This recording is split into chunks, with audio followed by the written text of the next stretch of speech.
Well, let's see. I didn't hear that. I am recording, however. Would one of you say something? I want to make sure my speakers are working here. I don't want to miss you saying something. Be sure you're unmuted. We heard it. Farrell Foreman. There we are. Thank you. I was playing with the settings in Zoom yesterday and apparently got the wrong speakers selected. All right, I'm good now. And welcome everyone to this afternoon's session on a Canvas overview. And I'm sorry if I didn't respond to you earlier. If you said something, apparently my speakers were turned off, but I'm good now. We're going to be looking today at an overview of Canvas. We'll try to start out with no assumptions and no dependence on prior knowledge, and then move on from there and try to take a look at as many parts and as many features of Canvas very briefly as we can. Welcome, everyone. I know most of you, but for those of you I haven't met yet, I'm Dave Gibberson. I'm formerly the Senior Instructional Design Coordinator at Online Learning Pathways at the district. And now, as I like to say, I'm just a senior citizen living in northern Idaho, and come back to do a little consulting, a little training on Zoom, or using Zoom to train on Canvas and lots of other things. Thank you very much for coming this afternoon. We've got a good turnout, especially given that we've done this seminar about 15 times so far, I suspect.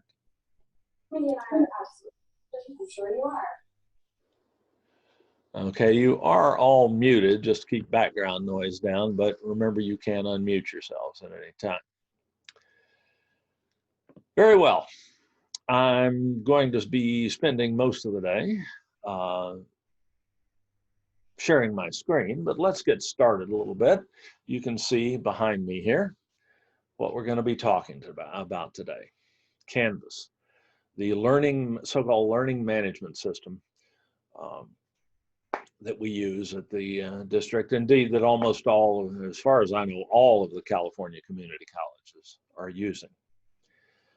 It is basically a big web server that allows you to post content for your students and also allows you to post assessments, quizzes, homework assignments, graded discussions for your students, so that you can both provide your students with the subject matter information that they need in your courses, and you can evaluate them. And you can do it all basically asynchronously through Canvas. That is, you post the content, the students view the content on their own schedule. You post the tests, the homework assignments, and so on, and they fulfill them on their schedule within limits. You set due dates, trigger dates within the time frames where things need to happen, but within those limitations, the students can consume the information that you give them and fulfill satisfy the assessments that you tasked them with on their own time, which of course is one of the great attractions of online education to students and to a lesser extent faculty.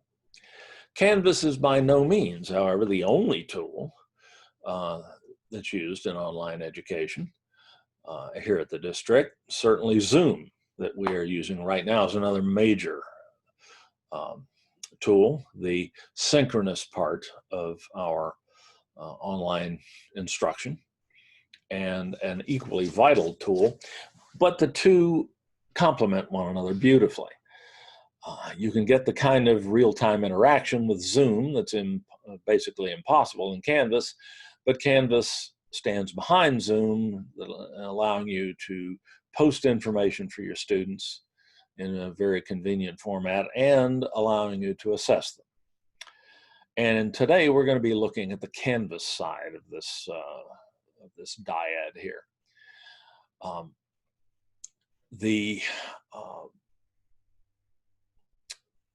All of you should have access to Canvas. Any instructor with a current teaching assignment automatically has a Canvas account, created. The same is true for your students. All currently matriculated students currently registered in a course at the district, also have access to Canvas. And you don't have to do anything to make that happen. They receive information from a variety of sources on how to access their Canvas courses, though you have the capability to contact them as well, both through Canvas and through the portal, your roster portal in the Peoplesoft system. So let's get started talking about Canvas. I'm going to be sharing my screen here most of the time, or much of the time.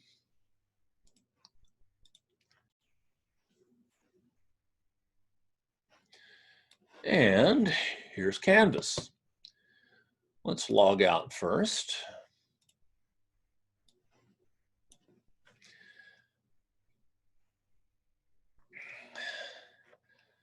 And this is a nice new change. Those of you who are familiar with the Canvas login page will take a start here. This is the new look of the Canvas login page for the district. That was just put online yesterday, I think. But Canvas is a website. It is a web-based resource. It's accessed through a web browser. Any web browser will do. Usually either Edge on the PC or Safari on the Mac, or even more commonly Chrome on either platform, or Firefox. All of them work quite well with Canvas, so you don't really have to worry about that. To get to Canvas, you can find it linked to the district homepage, to the homepages, or to the websites of each of the colleges and continuing education. But the simplest way to get there is simply to go to sdccd.instructure, made up word, that's the name of the company that creates Canvas.com. If you just go to the to the address line on your browser and type sdccd.instructure.com and press enter, you go to the home page, where you'll be prompted to log in. Canvas is a password protected system, both for you and your students. Your username, your user ID, will be your 10-digit employee ID, or your Peoplesoft ID. Same for the students, it'll be their 10-digit student number. Your password initially is set to your 8-digit birth date, month, day, year. And that information is always displayed on the below the login blocks here on the login page. So if you forget that, it's always available, both for you and the students. That means there must be 8 digits in your birth date. So if you have single-digit months or days, you put a 0 in front. So June 1st would be 0601. And then a 4-digit year. No more Y2K for us, hopefully. So month, day, year. No punctuation, no slashes or anything, just the numbers. The password your initial password should be 8 digits. And then you just click login.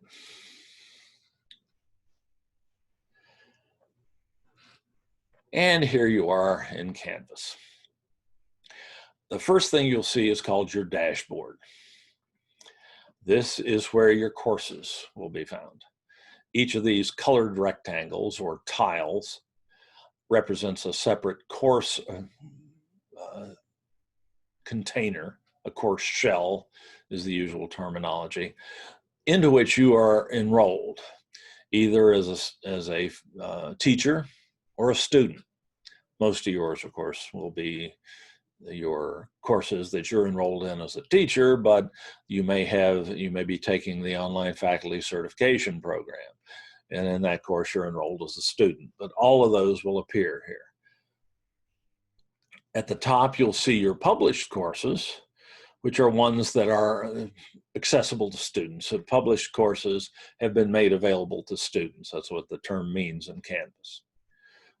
Then down below, you'll see unpublished courses. Hopefully you won't see that many, at least not for a while. The general navigation of the system starts with the global access menu here on the left. And no matter what page you're in Canvas, or what you're looking at in Canvas, you'll see this gray bar on the left-hand side of the screen, and you'll always be able to access these menu items over here. These are system-level resources that are not associated with any one course. So you need access to these in just about it, and no matter where you are in Canvas. And then, of course, you have your dashboard here. And then on the far right-hand side of the page, you have other information that varies depending where you are in the system. On the dashboard, you see your to-do list here, which will include things you need to grade and other things that need your attention, upcoming events, if any. You won't see start a new course. You will see your the view grades button. The new course shells are provided to you automatically. You do not have to do anything to make your live course shells appear. All course sections at the district are automatically provided with a Canvas shell. If it has a CRN, it has a shell. There are, for a variety of reasons, we don't recommend that you develop your courses in those live shells, however. Not having anything to do with Canvas, but having to do with Peoplesoft and things that can happen to your course shells, your live course shells early on. It's not that common, but it has happened that people have lost content, or at least temporarily lost access to content that they've put into their live teaching shells that are actually going to be used in the next semester. So we encourage you to work in what are called development shells, what we call development shells. Development shells are just are Canvas shells that students will never have access to, that will remain pristine and totally under your control, so that they can't be messed up by Peoplesoft or by anybody else. And it gives you a place to create your courses. And then when you're ready, and just before the beginning of the next term, copy your content that you've created in Canvas into your live shells that you'll actually use for teaching in the next semester. We'll talk about how you get those shells here in a minute. Those you do have to request. The live shells, the actual teaching shells, you do not.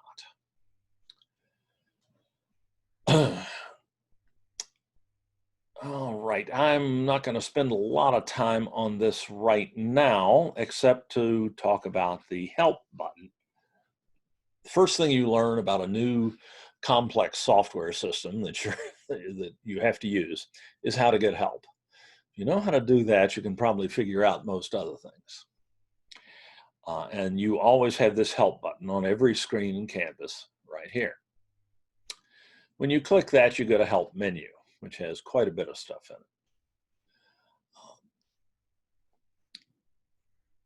Right here, a little above the middle, are two of the most important links. These are the phone numbers that you can call 24/7, 365 for help with Canvas. We contract with Instructor to provide 24/7, 365 support by phone. There's a faculty hotline and a student hotline. So the faculty have one number, the students another, very close together. And numbers. And you can call someone at any time of the day or night, any day of the year, and get help. If you call at 2 a.m. on Christmas morning, someone will be there. Probably the guy who really messed up sometime earlier. So, oops. Well, the computer went to sleep there. So it's, you always have help.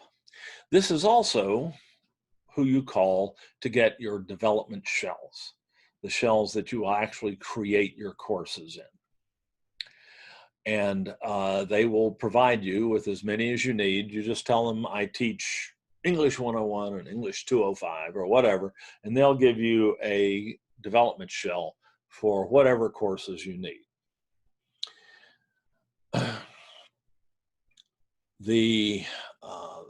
We also have the Canvas guides here, which are extensive tutorials on just about every aspect of the system. There are instructor guides and student guides. If you go to the instructor guides, you'll find them organized by topic. And if you want to learn how to create a quiz in Canvas, you can just go to the quizzes link.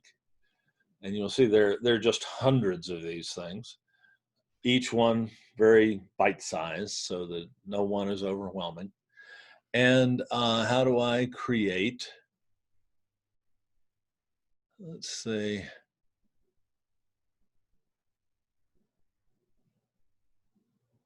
How do I delete a quiz? Come on, shouldn't make that hard to find. It's a mystery sometimes exactly how these are arranged. But everything you might want to know about quizzes is included here. All you have to do is click on the tutorial in question, and you'll see a text and screenshot-based tutorial that will take you through step by step whatever process the guide covers. And there are guides covering almost every aspect of the use of Canvas. And the students have these as well. As I said, they're just a little different. We also have our own Canvas tutorials that you can access through this link. And that pretty much covers what I want to mention about that right now, but this is probably the single most critical button in the system because this is where you can go if you're having problems. You can also, of course, contact us for help at Online Learning Pathways. And you can do that in a variety of ways, which are covered on our website at www.sdccd.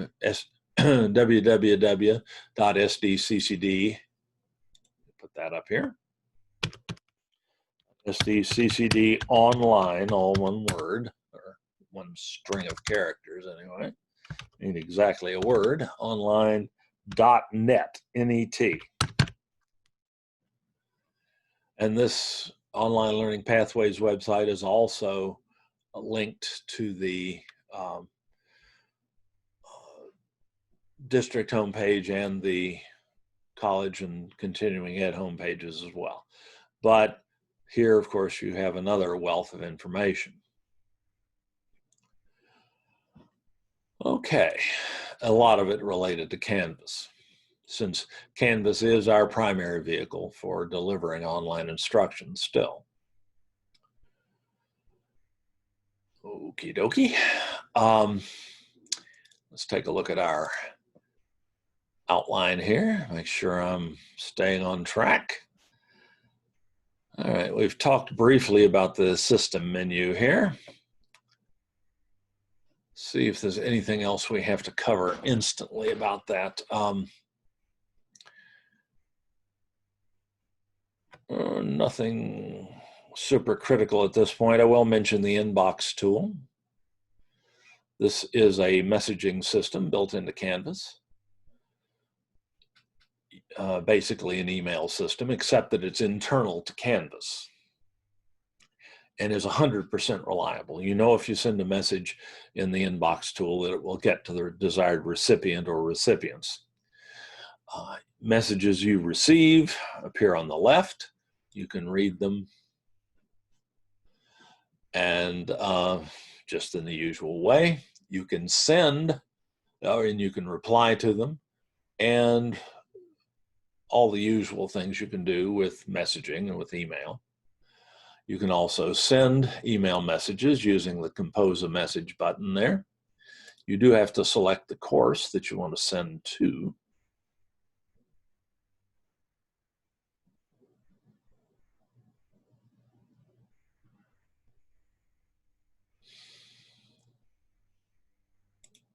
Just picking a course that I know has some test enrollees in it. You can select recipients, clicking this little button here. You can send to teachers, other instructors, if there are others in your shell. More likely to students. You can send to all students, or you can select students to send to.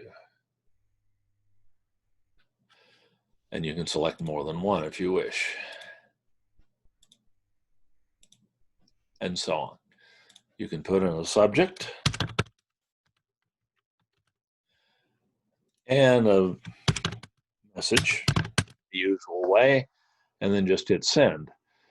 The message will go to the recipient's Canvas inbox, and if they have not changed their default notification settings in Canvas, it will also go to the email address associated with their Canvas account, be forwarded to their personal email box. And the same is true for you, though you can control whether that happens or not, and your students can control it as well, and you can't control their options. So you can't be absolutely certain if you send a message in Canvas that it will appear in your student's personal email, but the odds are much better than 80% that it will. So that's the only tool I think I need to absolutely talk about in the global access menu right now. So let's go back to the dashboard, which is linked to the global access menu here. That's how you can navigate back to your dashboard out of any course or any other part of Canvas at any time. You can always get back to your dashboard and then access your course shells. Each tile or each colored rectangle is a course shell. I've got one that I use as a demonstration, an example shell in this course and in others. So I'll just go into that one, this first one here, just by clicking on it. And when you go into the course, you see what's called the course entry point, whatever that happens to be set at. And you see what a typical Canvas course looks like. Actually, in an uncustomized Canvas course, right off the bat, what you will see initially are the so-called modules, and we'll talk a lot more about those today. So let's start with that. This is the more common view of a Canvas course when you first enter it. On the left, just to the right of the global access menu, and on the left here of the course material, we see the course menu, a series of links that give you and the students access to certain tools and resources within Canvas. Some of these things are only for you, some appear both to you and the students, and you have control over which is which. You can control what students can see in your course menu. If there's a little slashed I next to a course menu link, that means that it's not visible to students. And we'll talk about what some of these are as we go along. But of course, you can always get back to your the entry point of your course by clicking on the home link. And most of your course, a lot of your course management is done under the settings link, and we'll see both of those in operation here shortly. The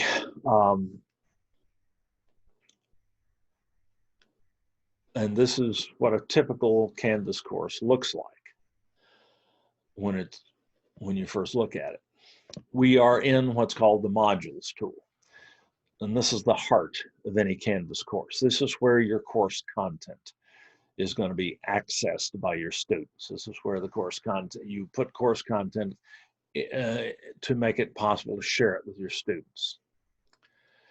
And the course content, Canvas forces a certain level of organization upon that process. Each module here contains a series of related links to content, to assessments like quizzes, and to other types of resources. And this course organization is fairly typical. This is a fairly small, simple demonstration course. Yours may be quite a bit more extensive, but this contains most of the basic elements of a Canvas course. Typically, at the top of the Modules tool, there'll be some sort of introductory or welcome or getting started module that contains links to the sort of information that you'd provide to your students on the first day of class.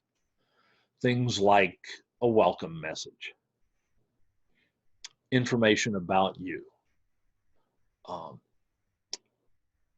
syllabus, maybe a quiz on the syllabus. But the things you'd cover on the first day, typically. Things that the students need to know before they start interacting with your actual course content, typically go here. These links can include links to pages of information, in this case, one containing a video. I can always move from item to item within a module once I'm once I pulled up an item of content from the module. I can move forward through that module either by going back to the Modules tool and moving on from there, or I can just click Next in the lower right-hand corner of the screen and go to the next item in the module, which is some basic bio of, in this case, of the instructor, in this case, me.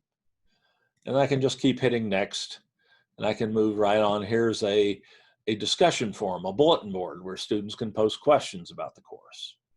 That's a good thing to put in your introductory module. And we can just keep hitting Next. Here's the syllabus. Not much of a syllabus, but this isn't much of a course. And you can always go back using a previous button down at the bottom, or you can just go back to the Modules tool in the course menu, and the students can do that as well. And go back to where you see the full course outline, if you will, at one time.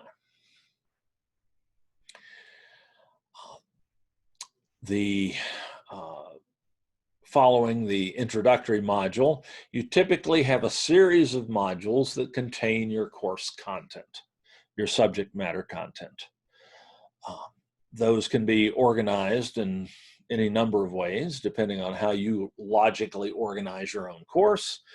You could have a module for each week of the course, or you could have a module for each chapter in the textbook, or, as I've done here, for each topic that you're going to cover. These might be chapter headings or headings covering several chapters or whatever. But however you organize your course content, you can create modules to contain links to the course content that you load into Canvas. The modules organize the content so that students know where to find things. They know where to start, they know where to go next, and they know when they're done. Typically in a Canvas course, the student will start at the top of the first module and work their way to the bottom of the last module. And when they get to the bottom of the last module, they know they're done. And if you put links to everything that they need to access in Canvas into the modules, links to content, links to homework assignments like this one right here, links to graded discussions, and quizzes. If you put all of those links in your modules, the students really rarely, if ever, have to go over here and use the course menu at all. You can put links to everything in the modules, and you put the links in the order that you intend the students to access that information or take those quizzes or whatever, and the students just work their way down the modules. It takes a lot of the mystery out of navigating the course and knowing what to do next, which if students get lost in an online course, they're at very high risk for attrition. They just won't put up with it because they're already feeling a little lonely anyway, especially if you're not doing Zoom sessions with them every week, which we would strongly recommend that you do. But in a more classic asynchronous online course, sometimes there's not as much contact as you'd like between instructor and student. So if they get lost and don't know what to do, they will bail in a hurry. And of course, that's the last thing we want to happen. So organizing your course modularly in this way, indeed it's called modular course design, something that Canvas almost forces upon you. The chance of a student not knowing what to do first, not knowing what to do next, or not knowing when they're done, the chances are very low that that will happen. So that's why we encourage this sort of course design. You can make as many modules as you need to using the Add Module button up here. And you can put just about any kind of course content into each module in its appropriate place. If you change your mind about that, you can always move things around just by clicking and dragging on these movement tools here at the far left. And you can even change the order of modules that way if it's appropriate to do so. So you have a lot of control over how this looks, how it works. If I can get it back. There we go. All right, so this is basically what the content in a Canvas course looks like. As you've already seen, when you click on one of these links, the content comes up here in this, normally in this central content frame. There will be circumstances when you will have set certain content to appear in a new browser tab up the top of the screen. That depends on what you're doing and what you're showing. But the content, when the student clicks on the link in the module, the content will appear one way or another, in one place or another.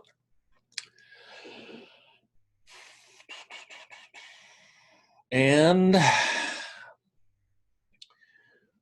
you'll also see on many Canvas pages over here on the far right, a task menu, it's called, with some buttons in it, with activities or that give you access to tools or activities that are contextually appropriate to wherever you are in the course.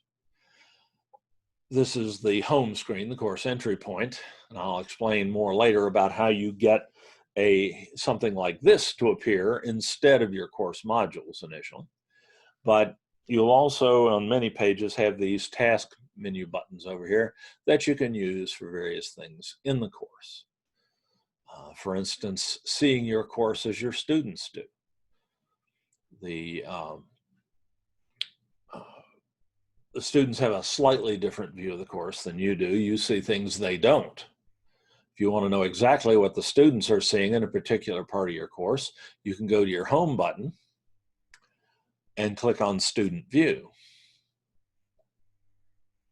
And now you notice there are many fewer links over here in the course menu. You're seeing this course as a student would see it. And as long as you stay in Student View, you can navigate through the course and see the course as the students do, which is a tremendous troubleshooting tool. You want to make sure the students are seeing what you think they do. While you're in student view, you're actually logged in as a test student. You can take quizzes, submit homework assignments, participate in discussions, do just about anything a real student can do. And your efforts will even appear in the gradebook if you turn something in or take something. And you can use this for troubleshooting as well. Very useful, as long as you don't reset the student when you leave student view. Down here in the lower right.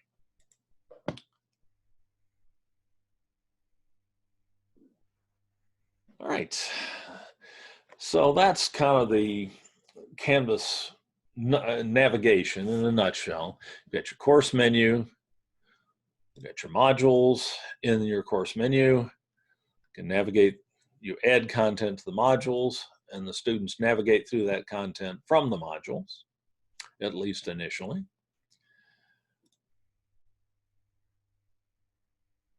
So the question then becomes, okay, how do you set that up? How do you make that happen in your course shell? Well, to illustrate that, we're going to need to take a look at a blank Canvas course and start from scratch instead of looking at one that's already been created. I've got one of those ready for us here.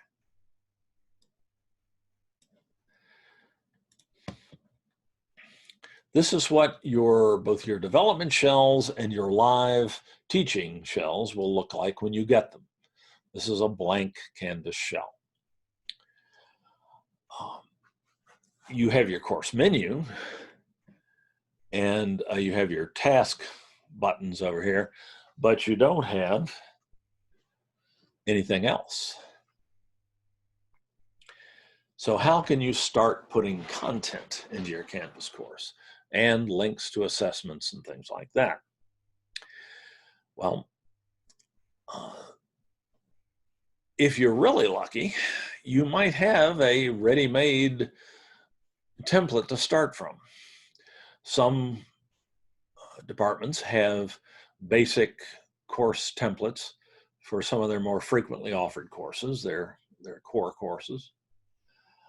Or you may know a friend who's taught online before, or at least taught using Canvas before, perhaps using Canvas in a support role.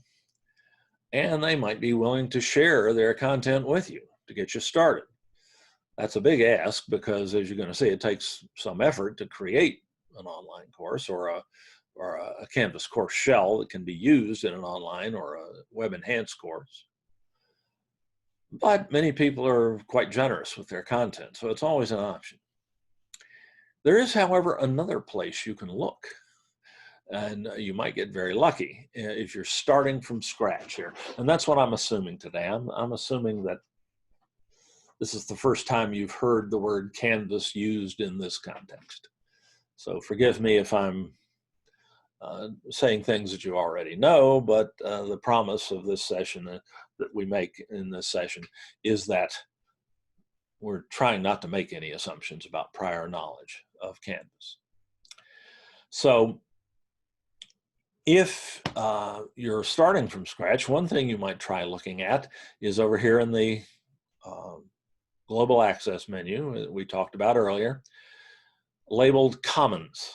This is the Canvas Commons. If I click on that, we'll go to a huge repository of online learning information, so-called learning objects, which range from quizzes or documents that you might use in your own course to entire courses. The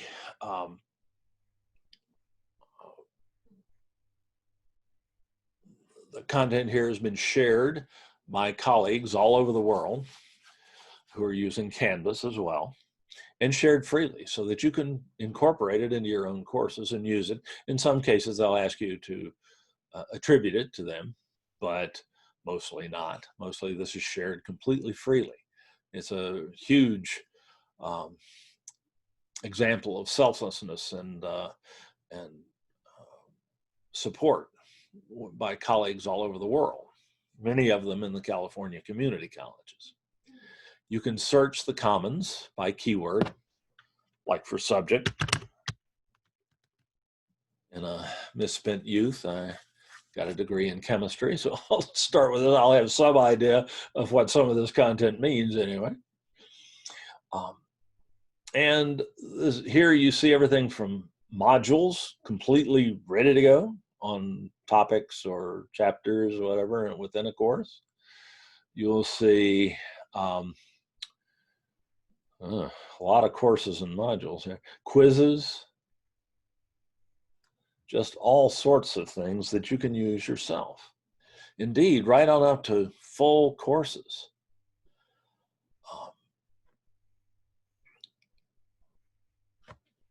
Indeed, I'll just mention, let me add the word OpenStax to this. OpenStax is a textbook company who gives away their textbooks, at least the electronic versions of them. And the printed versions are quite modest in cost compared to many of the other textbook publishers. They produce quite high quality content, and they have some offerings in chemistry. And each one of these represents an entire course in chemistry. These are mainly basic chemistry courses. But, and they mainly do core type subjects. OpenStax does. But these are complete courses that you can download, use what you like, throw away what you don't, at least give you a start. To access one of them, you just click on the link, click on the graphic for it there. Come on. Taking its time, there we go. You will see a preview of the course eventually.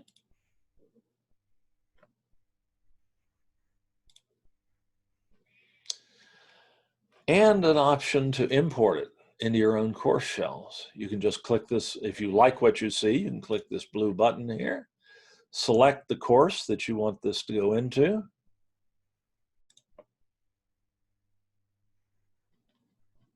and click import. And within 5 minutes, then you can just go and do something else in Canvas. And when you're done, go back, look at that course shell, the content will be in it, and you'll have something to start with.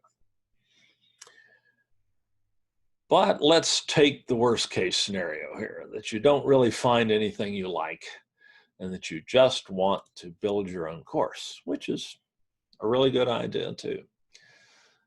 At any rate, you're going to have to put your own content in sooner or later. So let's go and talk about how you could do that now. And here's that blank course again. To get started, you'll need to make a module. All content is displayed in Canvas in modules. So you've got to start off by making your first module. And you get a nice big button here in the center of the screen that will help you do that initially. You can use that, or you can just go to the Modules tool in the course menu. That tool, by the way, is showing as invisible to students only because nothing's been put into it yet. Once we actually put a module in and publish it, make it available to students, that /I will go away. So if I go to the Modules tool, I get a button in the upper right-hand corner that's very hard to miss, plus module, add module. So that's how I create a module. I just click that button, and all I'm really asked to do, all I have to do at this point is give that button a name, or give that module a name.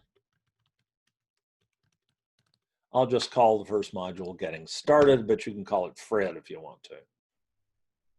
And then you click Add Module, and now you have a module. It's empty. It's in the Modules tool. It's empty, but you can add content to it. I don't think it's a real surprise that to add content to it, you can just click this plus sign over here opposite the name of the module. That is your Add Item to Module button. But add ought to be enough, right? You just click on that button and you get an Add Item to Module box, wherein you can tell Canvas what you want to add, where to find it, and how to get it in there. This is how you add content to Canvas. This is the most efficient way, at least, of adding content to Canvas. And each line, each link in a module is referred to as an item. And those items can be one of these things. Let me make this a little bigger here. Make it a little easier to see. I know this. I see that some of you are, well, let's just say if anybody said, "Hey, boomer," in this group, we'd all be, oh, not quite all of us, but most of us would be answering. All right. So these are the things you can add to a Canvas module. You can add an assignment. That means a homework assignment. That's something that's a construct where you provide the students with some instructions on a homework assignment. And they then go and do whatever you tell them to do, put the results of what they've done usually into a file of some sort, and then upload it back to the assignment into a Dropbox that you provide to them when you create the assignment. And we'll see how to do that here in a few minutes. And you then grade it. One of the most fundamental sorts of assessment. Indeed, probably the best sort of assessment in an online course. Or you can create quizzes. You can have both objective and subjective questions. So you can create quizzes in Canvas that the students take online through Canvas that contain almost any sort of question that you might find in a test that you created on paper and handed out in class. And just that the students don't, the test never has to hit paper. The students answer the questions online. You get the results through Canvas automatically. You can't lose the test papers, which was always my nightmare. I only did it once or twice in 15 years in the classroom, but I still remember each and every instance of having done it. I see some heads shaking there or nodding there. Yeah, it's terrifying. It's a terrifying thought. Talk about failure on our part. You don't have to worry about that in Canvas. Canvas will keep track of it for you. And Canvas just doesn't lose things. I guess it's not old enough yet. But you can create quizzes. You can load course content in the form of computer files or Canvas pages. We'll talk about the difference between those two in a minute. You can create class discussions, bulletin boards, if you will, where the students can post, you can post some guidance about what you want them to discuss. Students can then post, like posting a sticky note on a bulletin board. Everybody can read it. People can reply to what one student posts. Each student can post their own content, and everybody can read what everybody else posts. It's a great way to do class discussions without using live class time. It's useful even if you are teaching in a classroom. You can put in text headers, which are just window dressing for the modules. That's not going to worry about that. Or you can put in links to content outside of Canvas. Content that you're not putting into Canvas. Content that you may not have created, but that is available for free on the web. You can link to that within a Canvas module by putting in a so-called external URL or a web link.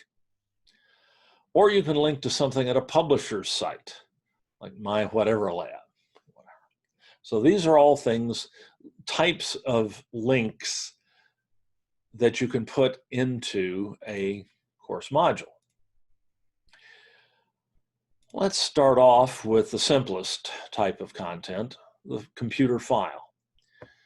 You probably have all sorts of handouts and teaching materials on your home computer or your office computer already that you've been using in your traditional classes all along.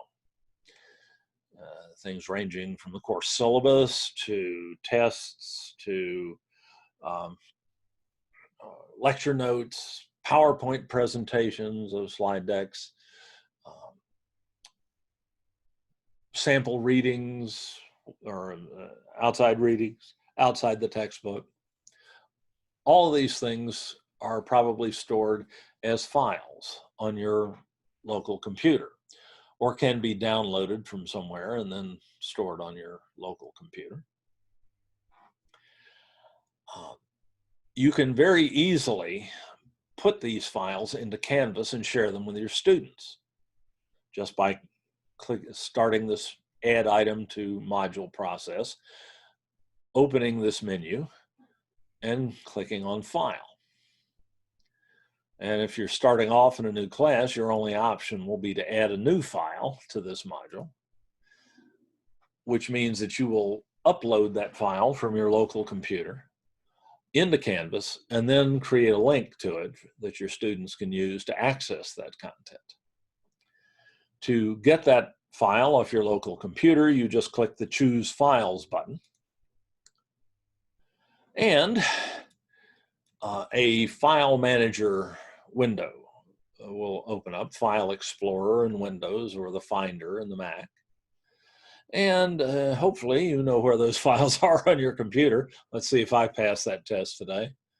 I think I know where they are. There are some files I can use. A typical example of a file that you'd probably put in a Getting Started module would be your syllabus. These files can be in just about any format.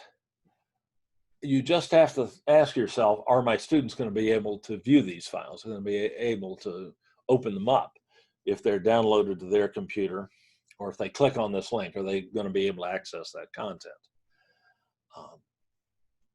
Sure things are Word documents, Excel spreadsheets, PowerPoint presentations, PDF documents, portable document format, Acrobat Reader type documents,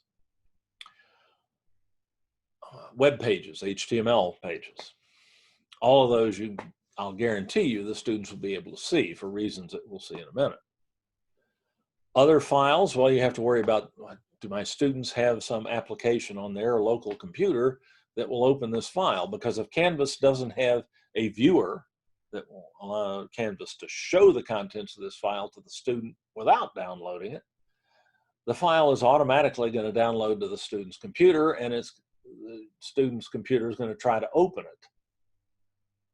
And if the student doesn't have an application that will open that file, then you got a problem. But with the more common file types, that's not going to be an issue. This is a Word document, obviously, from the extension. So I'm just going to select it and click Open to upload it to Canvas. Actually, clicking Open tells Canvas which file I want to upload.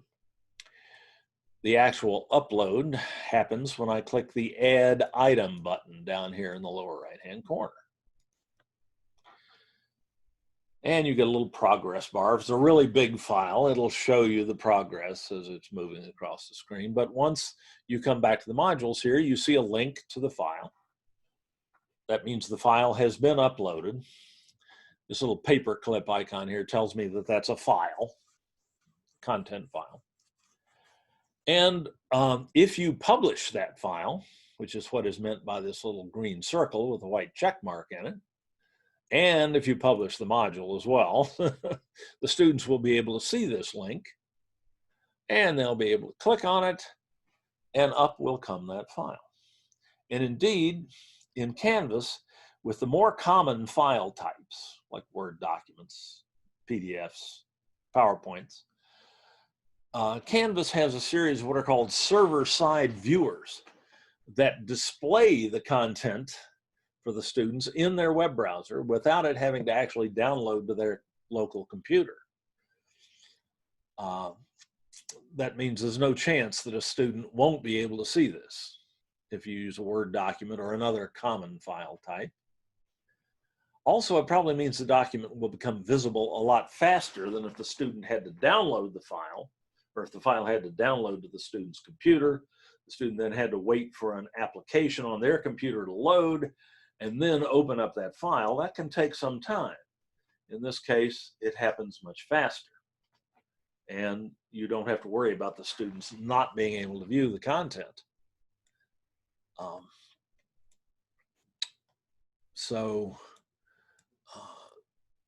There is that syllabus. Not much of a syllabus, but again, this is not much of a course. So your syllabus will appear to them, and they can read it, view it. If they want to, they can actually download it. So that's something you want to keep in mind. Any file that you put on here, the students will be able to download. And once they get it downloaded, they can print it or do whatever else they want to with it. So they can download it just by clicking on this link that's provided at the top of the screen. But they don't have to do that just to view it. So that's all there is to adding files to your Canvas modules. And those files, again, could be anything. They could be lecture notes. They could be PowerPoint presentations. They could be links to, well, that's something else. They could be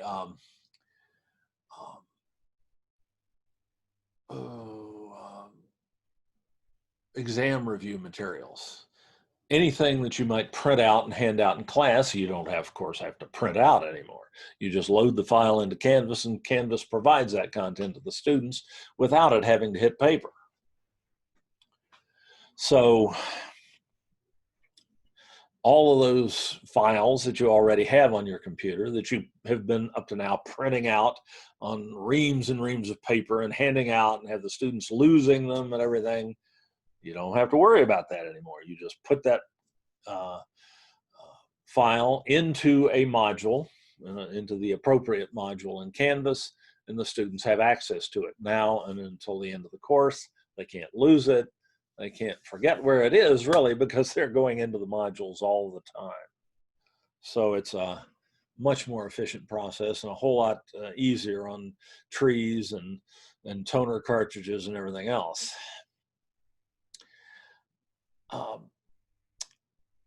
So there's a file. We can add more content very quickly to our modules just by going back to that add button at the top of the module. And we can add pages. Pages are files, but they're not files that we have on our local computer that we've created previously or offline outside of Canvas that we then upload to Canvas. They're files that we create inside of Canvas. They are, in fact, web pages, HTML documents, that you create inside Canvas using Canvas's editor, the so-called rich content editor. We're going to take a look at that. To create a new page, you just click New Page, and you're asked to give the page a name. Oh, let's just make this a welcome page.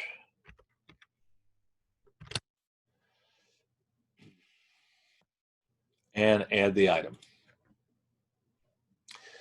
Okay, that was easy. Did we really get anything done? Well, if we look at that page by clicking on the name of it there, which is now an active hyperlink, well, all we've got so far is the title of the page, welcome. To add content to that page, we have to go to the Edit button up here in the upper right. Click on that, and we get our first look at the so-called Canvas Rich Content Editor, RCE. I'll try not to use that abbreviation ever again in this session. This is like a little mini Microsoft Word. You can type into it.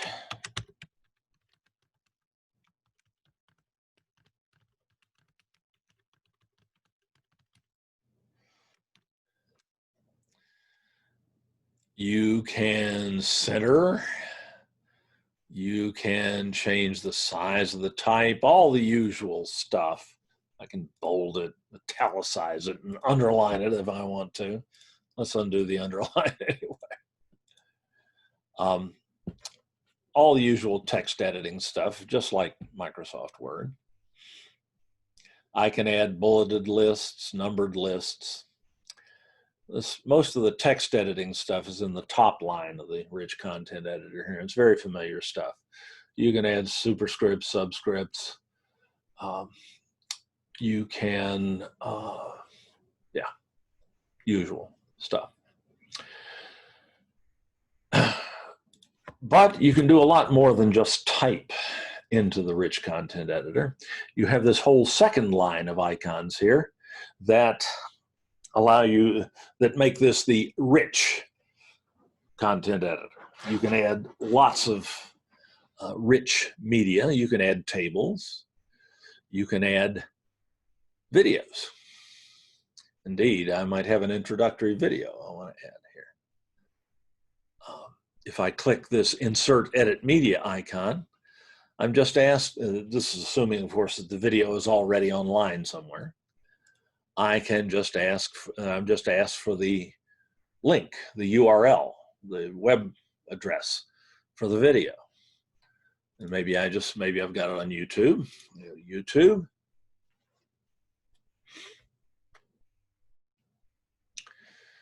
Go to my YouTube studio and go to, he said, thank you.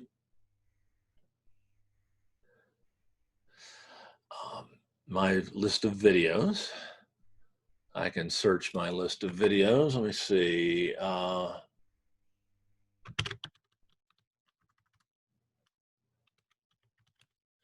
Screencasting.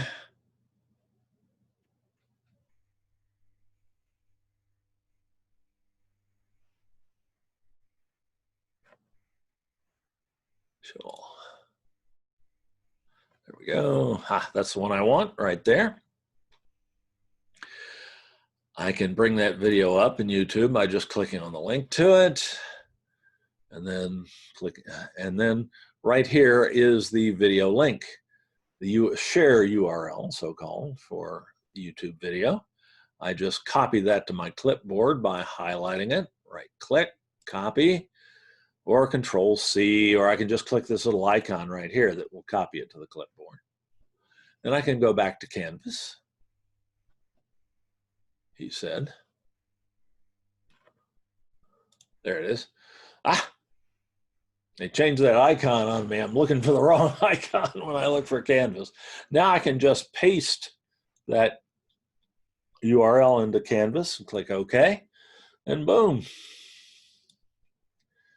There's a video embedded into my welcome page. And I can play it from right there. Well, we'll see what that looks like when we finish. I can also put in still images. Let me make myself a line at the top here for that. Using the Embed Image tool here, which is to still images, what this tool, Insert Edit Media, is to videos. Click that Embed Image tool. This one's a little less straightforward in its operation, unfortunately. If I want to upload, what I'll usually want to do here is upload a picture, an image file that I already have on my local computer. To do that, I click the middle tab of the three here, labeled Canvas, and I tell Canvas whether I want to put this image file into my course files or my personal file space on Canvas that I have. 9 times out of 10 or better, you'll want to put it in your course files. So you just click that to select it, and then you get a button that allows you to upload the file in question into this page that we're creating. So I just click that button. I find a picture that I want on my computer. Presumably I know where they are. It's always a guess every day whether I can remember that this time or not. So far, so good.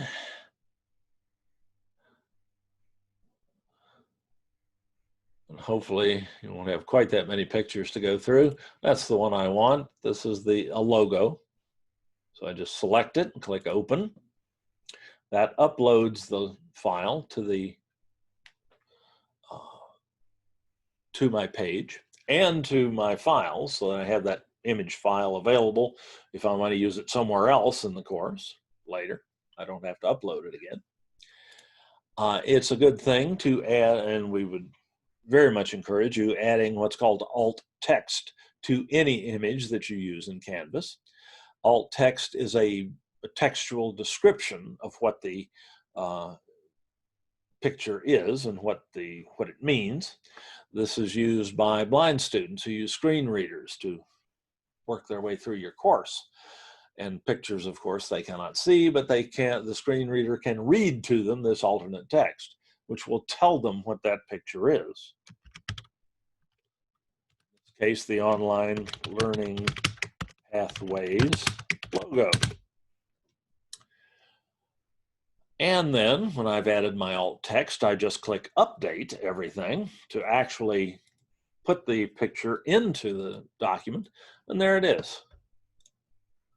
I have some control over its size and so on in here as well. Editor's got a lot of power. I can align it on the page, left, middle, right, as appropriate. So, average text editor stuff. Into a page, I can also put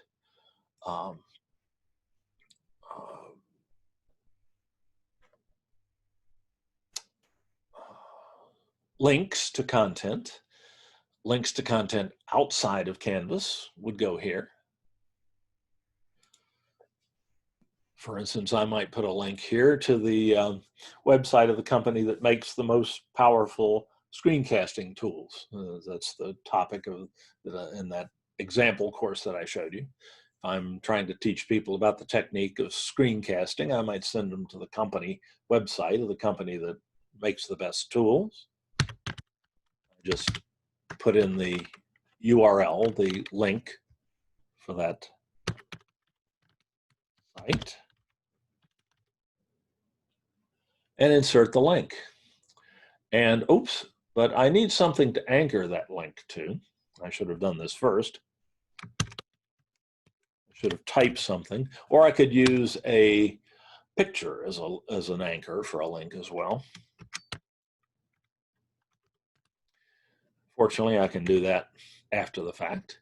So that's a hyperlink, a link to content outside this document, and indeed, in this case, outside of Canvas. That's the basic functionality of web pages. Web pages contain text and other elements and links to content outside that page that are related to the page that you're on in some way. That's basically the way the World Wide Web works. You can also put links to content inside of Canvas, like the modules, course modules.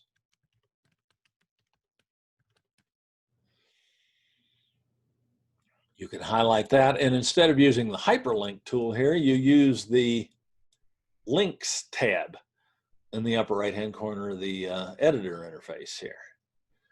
And the link we want is under course navigation.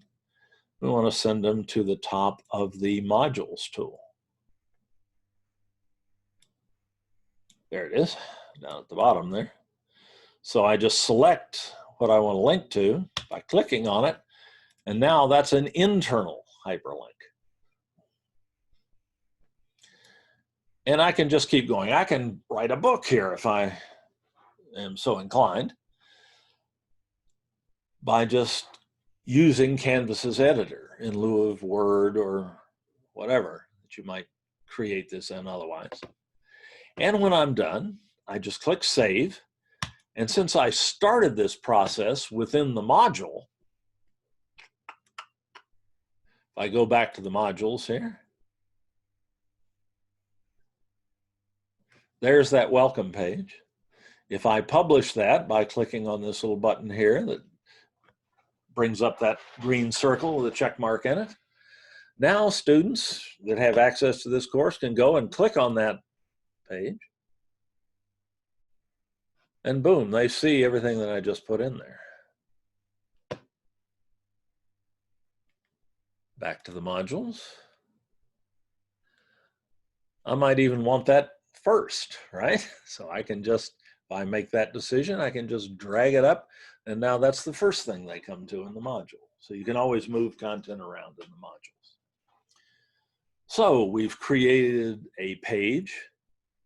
We've uploaded a file that we've already uploaded.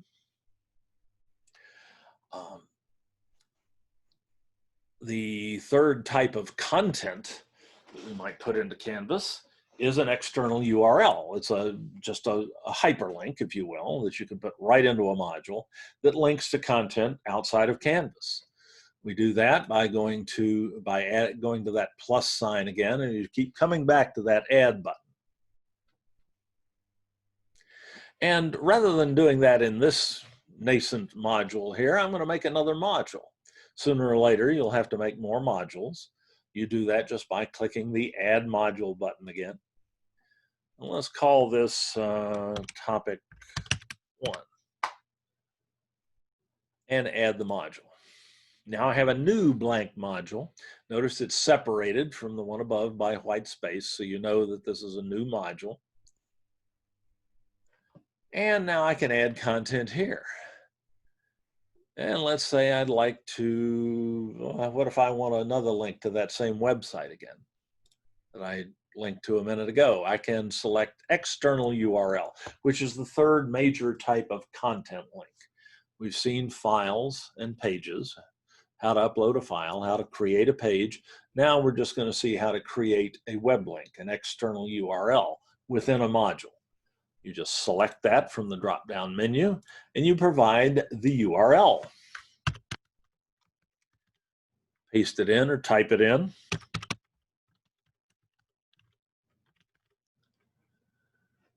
Give the page a name.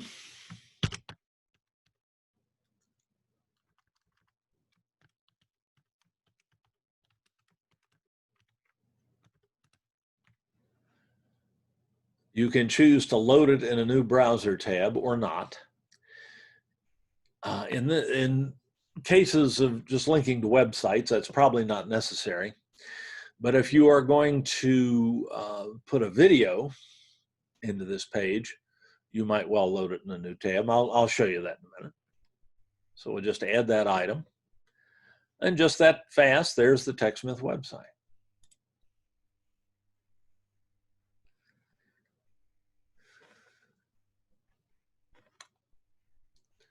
That's interesting. I can't imagine TechSmith.com is not secure. That's interesting. Oh well. And there it is. I'm not quite sure why that did not come up here, because I'm sure that is a secure website. Anyway, it works. All right, go back to modules. I might also add a Canvas page. I've already got my welcome page here. It knows that. I can select a new page. And let's call this Screencasting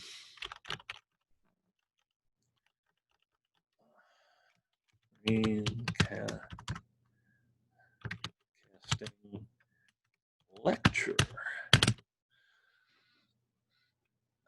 We might even spell it right.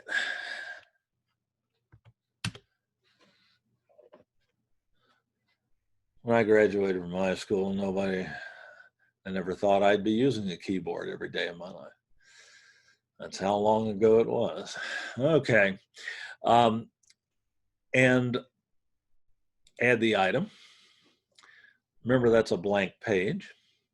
One of the best things you can add into your Canvas modules is recordings of live lectures that you've done or videos that you've recorded in other ways that cover your course material.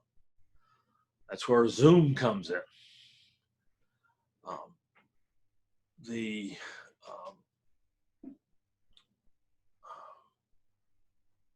Many of you will be lecturing to your students on a regular basis in real time using Zoom and recording those sessions. You can then put links to those recordings into Canvas and the easiest way to do that, or the best way to do that, is to create a Canvas page like I've done here, sorry. Ooh, ramp. And edit that page, and then just go to the Insert Edit Media button here, and just look for the link address for that video. In this case, that's going to be, for me, on our on-demand video site that we provide to you here at the district. Needed to show you this at some point anyway, so this is a good context in which to do it. This site is accessible at sdccdolvid.org. That's fairly important, so let me put that in the chat tool.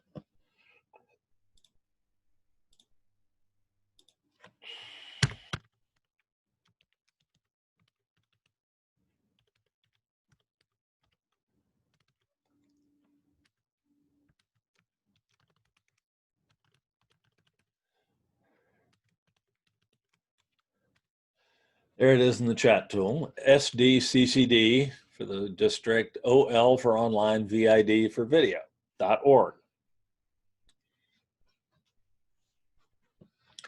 So once you get here, you can look for all sorts of tutorials on all sorts of topics germane to online learning and otherwise, instructional technology in general. You have menus that you can use to access that information, though your best tool is this search tool here. And search for screencasting, press enter.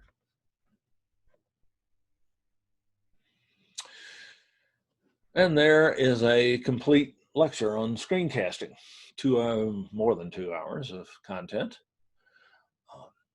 I can get the link for that by just clicking on the link to it there. I can get the URL for it at the top of the screen here. Then I can copy that to my clipboard. I can go back to Canvas. I can, oops, that's not Canvas. I'm having trouble with that green logo. It's not triggering the right things in my cerebellum. And paste that link in and click OK. Oh, actually, I did that wrong. Excuse me. I really want to, what I want is not this link, it's the actual link to the YouTube video. I could do it either way, but it's neater if I use the YouTube video. So I can just right click on the YouTube video and do copy video URL. Sorry about that. Sorry for the confusion. Paste that in here, click OK, and there is that video. Embedded rather than just linked. An embed of a video just means you get a frame from the video and a play button.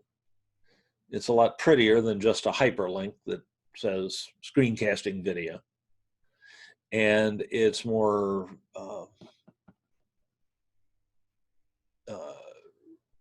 enticing, more engaging for the students.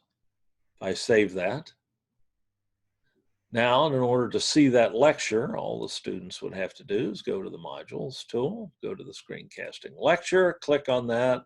They'll see this embed, then they just click on the play button, and they play it right here. If you click on that, you see a bunch of things. And since, apparently I'm partway through that there, and since they are in Canvas rather than taken all the way directly to YouTube, they miss a lot of the YouTube advertising. There are other tricks you can do to cut some other parts of it out.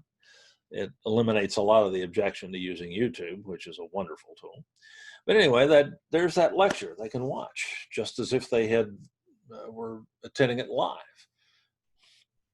And they've got all these wonderful communication tools in Canvas that we're going to talk about in a minute that they can use to get back in touch with you. So this is all content that you can add into your modules. And you can have as many modules and as many links per module as you need. So that's how you build your content in your Canvas course. But of course, there's more than just course content. There's also assessments. You can add assessments to your Canvas course. Let's say in this topic 1 here, I can add an assessment by clicking on that add button again. I keep going back to that, the add button associated with the module. And I can add any one of the 3 types of assessments that are available in Canvas: quizzes, homework assignments, quizzes, or graded discussions. Let's put in a homework assignment. I just select that. Since I don't have any assignments in there so far, I have to click New Assignment, give it a name. I'm going to call it Define Screencasting. That's something I might want them to be able to do in this course. Add the item. Like the pages we've been adding, this is just blank right now. It's a blank assignment. To add content to it, I do the same thing I did with the pages, which is click on the name of it and click Edit. I have a text box, an editor, rich content editor box, where I can add any information they need on how to fulfill this assignment. This is a fairly simple one, so I'll just type in define the word screen, sorry, screencasting.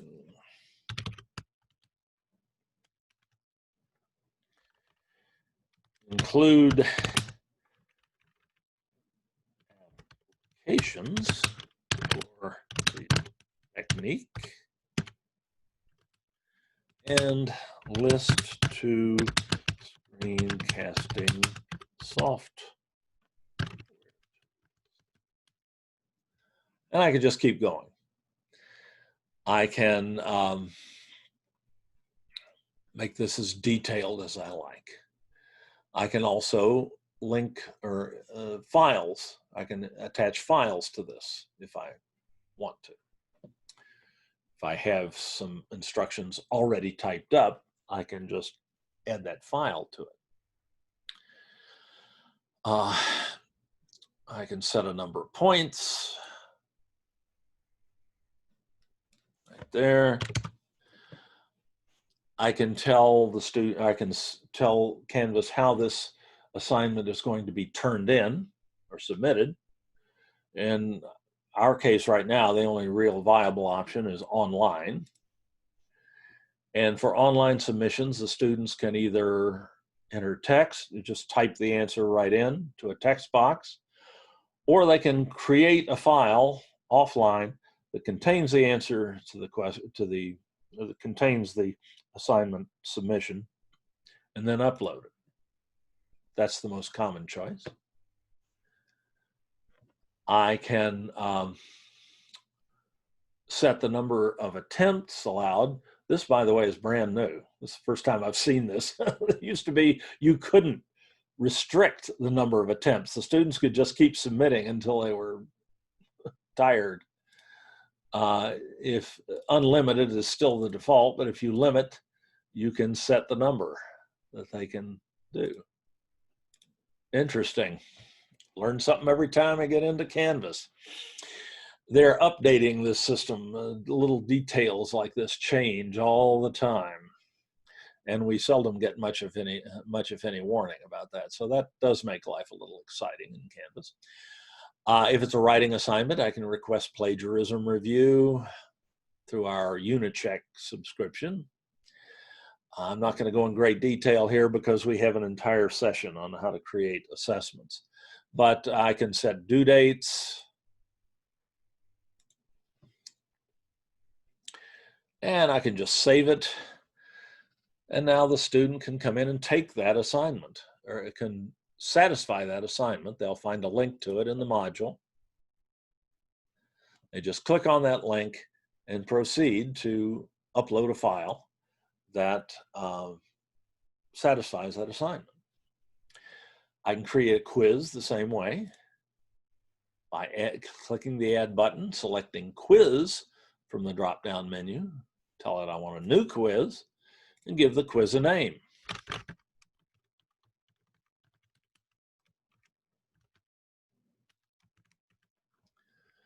Whatever strikes my fancy, add the item. Like the assignment and the page before it, that's just a blank quiz. So I just click on the link to it in the module and edit it to actually put a test in there. By the way, Canvas uses the word quiz to refer to anything from a 2-question pop quiz to a 100-question final exam. They're all quizzes to Canvas. I can set details like instructions.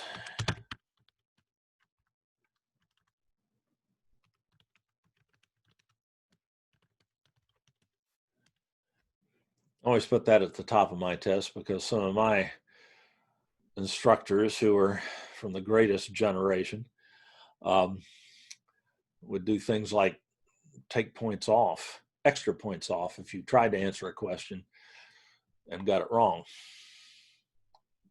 Discourages guessing. Doesn't make you think well of them later, but it does discourage guessing. I can select the type of quiz, which is almost always graded quiz. I can set a time limit. I can decide whether, this has been here for a long time, I can decide whether to allow multiple attempts, and I can tell it how many. I can determine when students can see feedback on the test. Again, I'm not going to go into this in detail because I just want you to see how this works. In another week or so, we'll do our assessments in Canvas session where we do these in detail. I can set a due date, same thing as I did before, and save it. And now I have a quiz with the options set, but I don't have any questions in it. I go back and edit it again, I'll see that there's a questions tab here at the top of the screen. I started out in the details tab. If I go to questions, now I can add questions. I can type questions in one by one, like I would if I were generating a test on paper for the first time. Or I can, if I am blessed enough to have question banks loaded into my course, I can just select questions from there. Let's see how we add a question. We have these question types, all sorts of objective and subjective questions like essay questions, file upload questions. The objective questions down to about here, Canvas can grade for you. You just tell Canvas what the right answer is, and it'll grade the test for you, grade the test question for you, and award however many points of credit you have allocated to that question. No more Scantron sheets, no more test keys, laying them down over the answer sheet and checking the bubbles. Canvas handles all that for you, for objective questions. Subjective questions, of course, you still have to grade yourself. When Canvas gets to the point where it can grade subjective questions like essay questions, we're all in trouble because they won't need us anymore. Hopefully that won't happen in any of our lifetimes.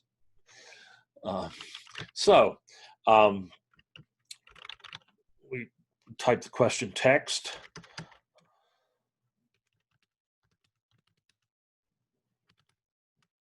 I know some of you who are alive in the 60s will remember this question. Why is there error? The correct answer was why not? Or one of the correct answers was why not? Another possible answer might be volcanoes. Another one was cow flatulence.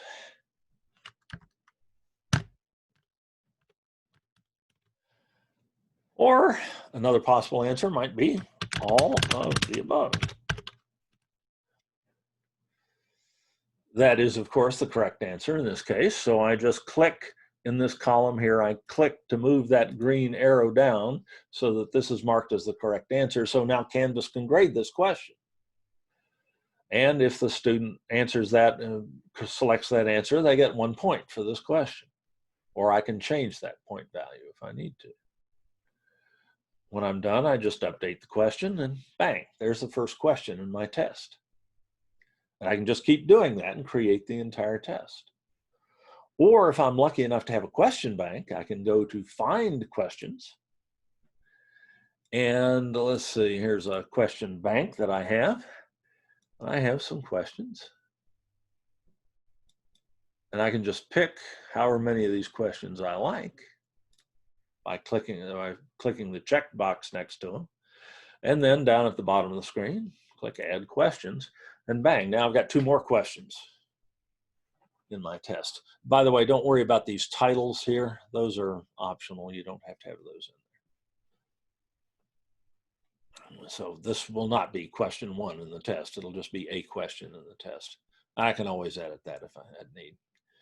But you can even, and I don't have time to show you how to do this, but you can even have Canvas randomly select a certain number of questions from certain test banks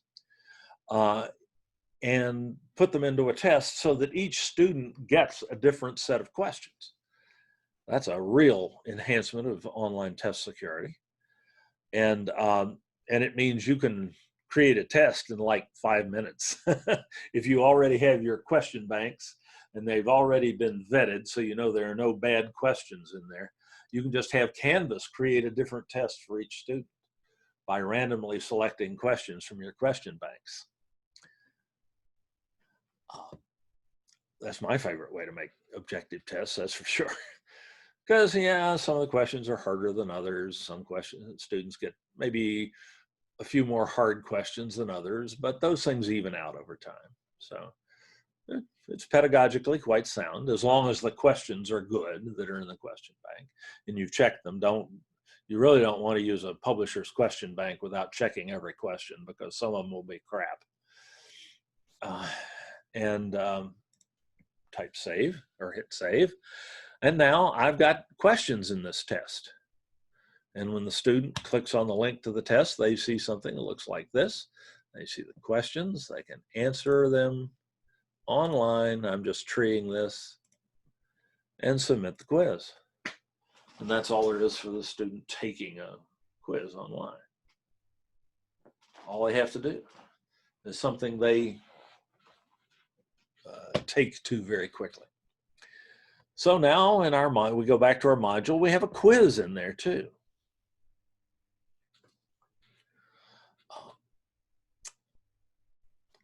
And the third type of assessment that I'm not going to go into in detail right now would be the gradable discussion, which is basically just a bulletin board where you have them discuss something and you give them credit for it.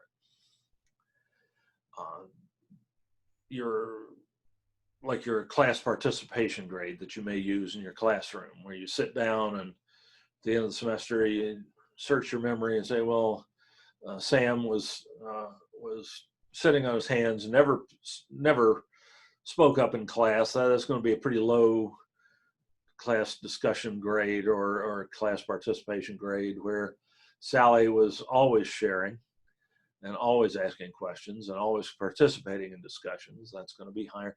With this, with graded discussions, you have a a record of class participation, an objective record, and you can go back and look at it and see objectively who participated and who didn't, and evaluate the quality of their participation. And you can put those, of course, into links to those in your modules as well. So you just keep building modules, and in each module, you add content and assessments, links to content and assessments. And the links within each module are all related to the same area or part of the course.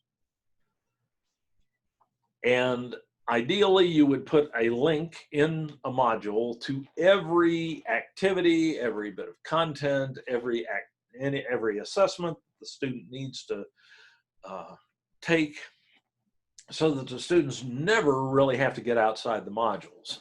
They don't have to go and swan around here in the course menu looking for stuff. But we do need to know something about that course menu. So I'm going to jump out of the modules tool finally. Again, the modules tool, or the modules area, is the heart of the course. That's where you put all your content, you put all your assessments in, and that's where the students access them. But these tools over here in the course menu are useful, especially for you, though typically we recommend that you set it up so that the students have to access your course content and your assessments through the modules, rather than being able to access them through the course menu, which could be done if you allow it. Because if they access them through the modules, they access them in context with other content and other assessments, so that they mean more. And there's some possibility they've actually viewed the course content before they try to take the quiz or submit the assignment. But there are useful tools over here in the course menu. The announcements tool is something you would use to send a message to your course. It's an alternative to sending an inbox message, a Canvas message, or an email to your course. It's like an email, except you only have to send it once. Everybody sees it. It's like posting a note on the board in class. You just type a subject line, a title, type the announcement. You've got the full rich content editor, so you can include videos, links to external content, whatever. You can even attach files to it. And then you can save it, and the students will all be able to see it. So that's basically what an announcement is. The assignments tool is something we don't recommend necessarily that you give students access to, though you can, because the assignments tool contains all of the assessments that you have created within the course that are linked into your modules. This is an alternative way of accessing them. Useful for you if you're just looking for your assignments in a hurry and you don't want to search through the modules to find them. All assessments, and it's a little unfortunate that they call this the assignments tool, because all assessments are listed here. Quizzes, as indicated by that little spaceship icon, don't ask me where that comes from, or a homework assignment, which is this little icon here, designates, will appear here. Gradable discussions. If a discussion is graded, it will appear here under assignments. So it gives you quick access to all of your assessments. Canvas tends to use the word assignment sometimes as if it were synonymous with assessment, and other times it uses the word assignment to refer to homework assignments, a specific type of assessment. That's how they're using it here. And this is a place where you can create a homework assignment rather than within the module if you desire. Though, don't necessarily recommend that. So all of your assignments appear here. If you make this available to the students, they can just go right to the assignments, right to the assessments, rather, and start taking them, assuming you've made them available. Discussions, and indeed, probably to show you some of the rest of these, I probably want to go back to that shell that we looked at initially that actually had a lot more content on it already. The announcements we've already talked about, assignments. There's a tool for quizzes that will show you all the quizzes, which is a subset of the assignments tool. This shows just the quizzes. Let's see. We've already seen the modules tool. That takes you, the modules link, that takes you to the modules in the course. The grades link takes you to your gradebook, which looks pretty familiar, pretty similar to most grade books. Let's see, let's have all of the assignment groups shown. Basic ledger type grade book. The students have access to that link generally, but to them, if they click on it, they only see their grades, not everybody else's grades. They don't see the grade book. Question we always get. Your people link is basically your class roster and shows you who's enrolled in your course. You can give the students access to that or not, as you please. It's about 50-50 usually among courses I've seen. About half the time instructors give access to this. Makes contacting your peers a little easier. I'm not going to worry about rubrics right now or Zoom access, collaborations. Those are fringe things. Discussions shows all of your discussion forums that have been created. Again, usually would not give students access to that because you can link those discussions into your modules and have them access them from there. We don't use the outcomes tool. I should get rid of that. Assignments we've already seen. Here are all my assessments in this course. In this case, I have them subdivided in so-called assignment groups into homework assignments, tests, and discussions. That's an optional thing you can do if you like. We already talked about the quizzes tool. The syllabus tool is a way for you to display your syllabus. It's not the only way, but it's a possibility. It also includes automatically a so-called course summary, which provides a list of all of your assignments. Again, you see all the assignments in the course are listed here and ordered by due date, so students can see what's due. But there are lots of other ways you can provide that information to them. I don't use the syllabus tool. I just upload a syllabus into a module, as I showed you. But this is an alternative that you can do. And you can put your syllabus into this tool by using this edit button here. And this is covered in detail in the online faculty certification course, if you're in that or about to be.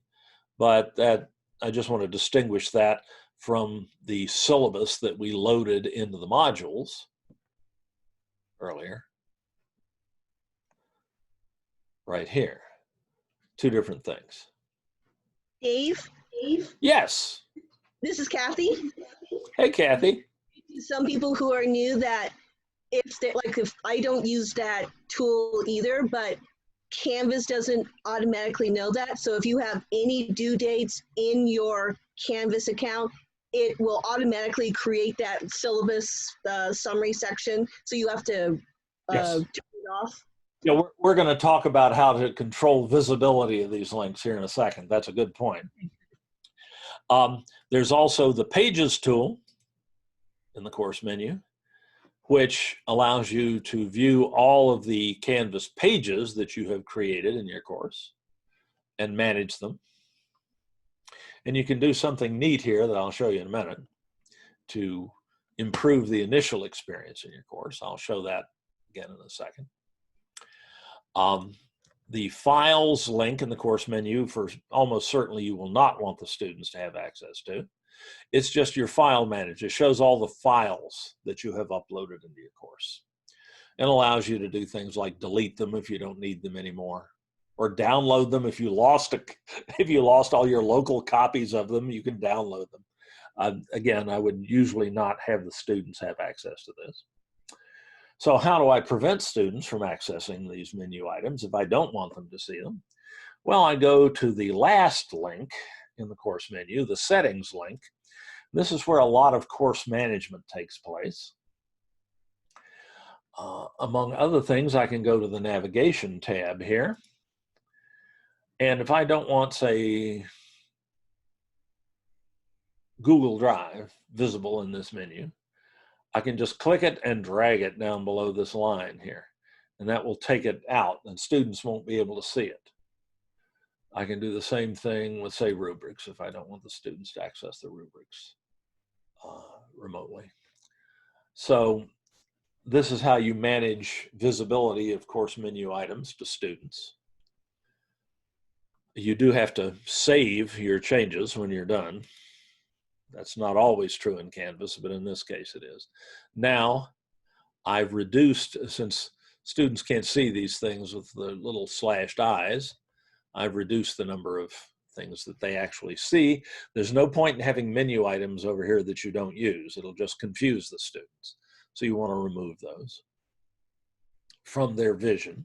You still have access to them. Other things you can do in settings. You've got a course details page where there's information about your course. There's not a lot you can change here. Most of it's locked, but you can see things about your course. But you've also got some useful buttons over here on the right. You can look at course statistics. You can check analytics for your course. But maybe the most important thing is you can import course content. This is how you copy content from one shell to the next, which is something you'll want to do sooner or later. Particularly if you take our advice and you develop your course in a development shell, do all this I'm showing you so far in a development shell, and then a week or so before the beginning of the term, you copy this content into your live course shell.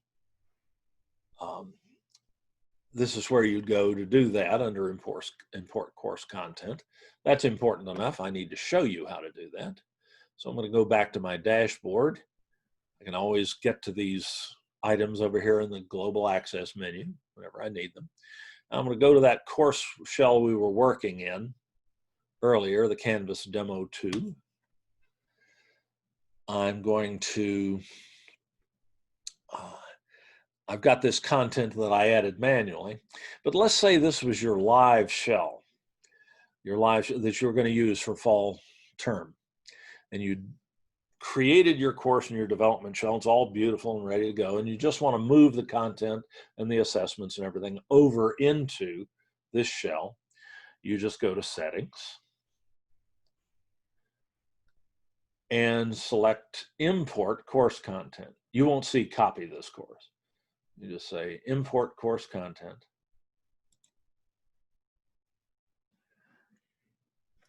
Canvas asks you, what kind of content do you want to import? And your answer will be copy a Canvas course. That allows you to copy content from a course on our Canvas system into another course on our Canvas system. So you select copy a Canvas course. You have to tell Canvas which course you want to copy from the source course. You have to type, you start typing the part of the name of the course.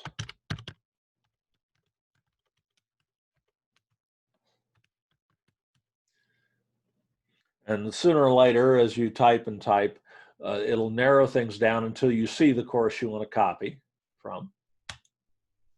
You select that one. You decide whether you want to copy everything from that course or just some stuff from that course. You can do either one. If you're moving your content from your development shell into your live shell, you'll almost certainly copy all content. I don't recommend using adjust events and due dates. I do that manually when they got I do that in the development shell first and just bring them over. Trying to have that happen automatically can be problematic. So I just copy a Canvas course, select the course to copy from, select all content, and click import. You get a job pop-up here, a job line. The copy proceeds. You see the progress of it here if you want to sit and wait, but you don't have to sit here and wait for this to happen. You can go and do something else in another shell and just wait until and come back later. And you should see a little completed indication there, which tells you the copy's done. There are a couple of issues. They're almost certainly not rarely are they concerning. These two are not. And now if I go back to the home page, here's my course content, and I've got everything that was in that first course that we talked about in this one now. Just that quick and easy. I sort of got the cart a little bit before the horse here. I just realized it because it's something I wanted to show you. So let me undo something here and set it back to where we had it originally. Okay, by default, in a new shell, the course entry point, that is what the students see when they first enter the course, is the modules list. And that's not a bad default because they can work from there. You know, they're right in with the course content. They can just start at the top of the first module and start working their way down. They're not going to get lost. They're not going to be uncertain as to how to start. But very often you like the entry point for your course to be a little more salubrious, a little more inviting, a little more welcoming, a little prettier. To do that, you can create remember those Canvas pages we created earlier? We can create a Canvas page and make that page the course entry point so that it's the first thing students see. All we have to do that is to go to our Pages tool. We can then, this is what you'll see normally. You'll see a list of all of your pages. And from here, we can identify a page that we want to use as the course entry point. Actually, that course I just copied had one already identified, so there it is, and you can see it in the list. But let's say I wanted to use that welcome page that we created, that you watched me create here as the course entry point. I can just find that page in the list alphabetically and go to the context menu out here to the right associated with that page. That's these three vertical dots always indicate a menu. So if I click on that, I can select the option to use that as the front page or the opening page of the course. And that little icon moves next to the name of that page. There is, however, one more thing I have to do to make that the entry point for the course. Because if I go up here and click on home, I see the entry point for the course. And it's still the modules. But if I go to home and I select, again, choose home page, seems like you're doing this twice, and you sort of are, but there are reasons for that. I have 5 options for my course entry point or my home page. The course activity stream, the course modules, which is the default in a blank shell, the assignments tool, or the syllabus tool. Not the syllabus that you uploaded into a module, but that tool that was that I showed you in the course menu. In this case, I want the page that I have selected as the front page to be the first thing the students see. So I select that by clicking on the radio button next to it and click Save. And now when the students first enter the course, they see this welcome page that I made. And remember, I put an external link on, but you don't want to make this page a cul-de-sac. You want to have some links on it so the students can proceed from here to your course material. And I put in if you recall, I put in an external hyperlink to the TechSmith website, but that's not where I want them. That's not where my course material is. My course material is in my course modules.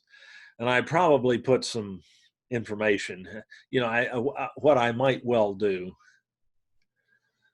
is make that link, instead of making it say course modules, I might make it say start here, exclamation point. Save that.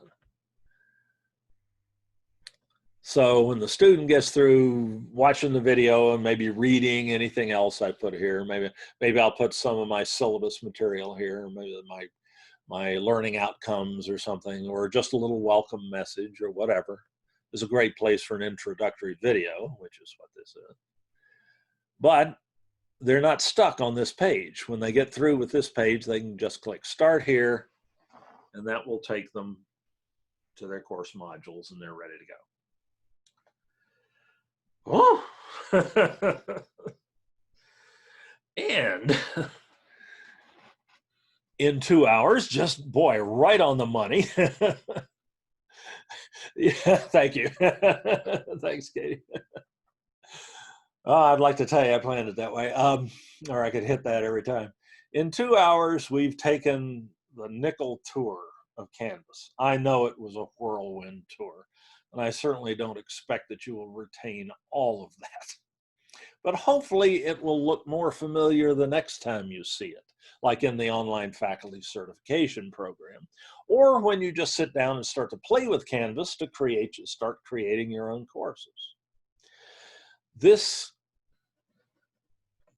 session, the recording for this session, will be available to you shortly in the in our Open On Demand site.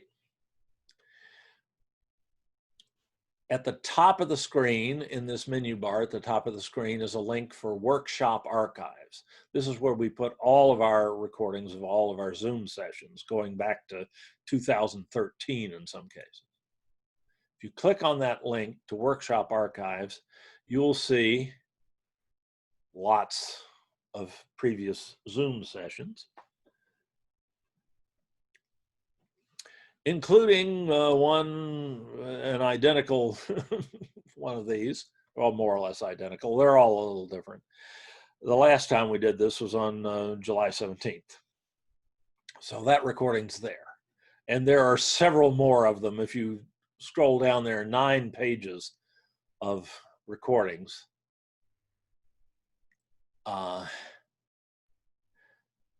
The last one before that was June 1st. So you can go back, you can find any of the Zoom sessions we've done recorded here. So you can get back to, and I'll have this one online in the next day or two. So you always have the capability to go back and look at that. And you have lots of other information here about Canvas. One I'd like to point out, it comes up in this slideshow at the top of the screen when you first enter this website. It's not this first one, it's the next one. Actually, it's the third one. This will automatically change, but I'm going to rush ahead.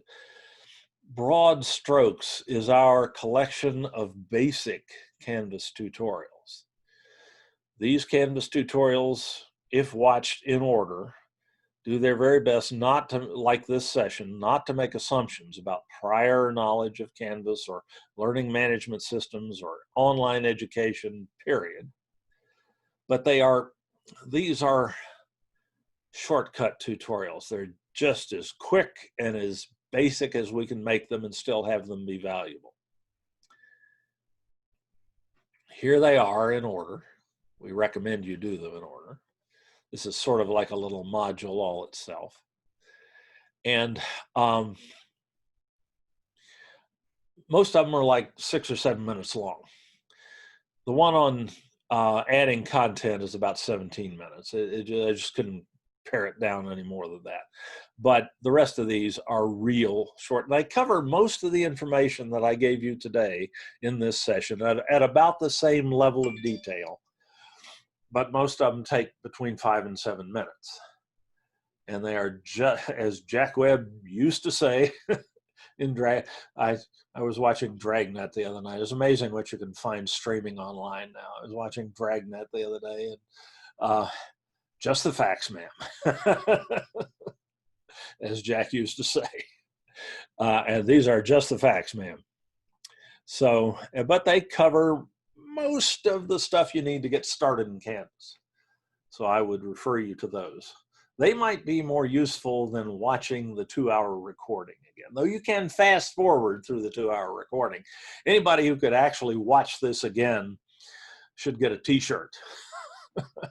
You know, like the place in Texas where you go and they give you the 96-ounce porterhouse, and if you can eat the whole thing in an hour, you get the t-shirt and you don't have to pay for it. Well, this would be less painful. This is the small sirloin, and anybody can consume that. So I would recommend these for review and for getting started. They're really meant just to get you started in Canvas. And when you have questions, you can contact me. Put my email in the chat tool just to make sure everybody starts off even with that. There's the chat tool. I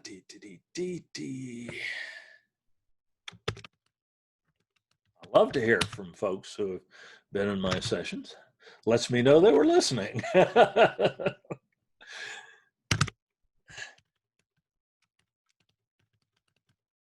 Still got my district email address. They let me keep that. So please feel free to contact me. You've got, I showed you the help resources. You've got the Canvas guides. You can always call Canvas support if you have a question. But I'm always delighted to hear from you. And I encourage you to get started with Canvas as soon as you can. If you have any trouble accessing Canvas, please do get in touch with me. We'll get that worked out for you. And we'll be around when you need help. And of course, we all need help from time to time, so don't hesitate. Now, I'd like to open the floor for questions, but I generally like to take the ones that were put in the chat tool first. Let me go and take a look at those. I'm still sharing my screen. Yep. Will the recording be accessible later? I just answered that one. That's good. Recordings about the most recent workshops we did about editing with Camtasia as well as YouTube. Sure will. Those are actually in here. And I don't have as recent one as I would like. Recent one I would like because Camtasia is a little bit of a high-level tool. Last introduction I did to Camtasia was, oh, that's right, I did one in April. Okay. There's that one. I'll put that in the chat tool.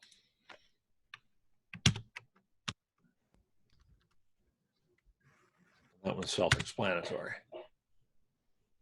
All right, let me go back up, do it again.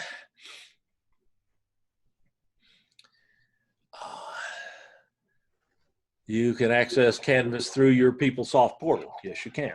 Good point. I didn't think to say that.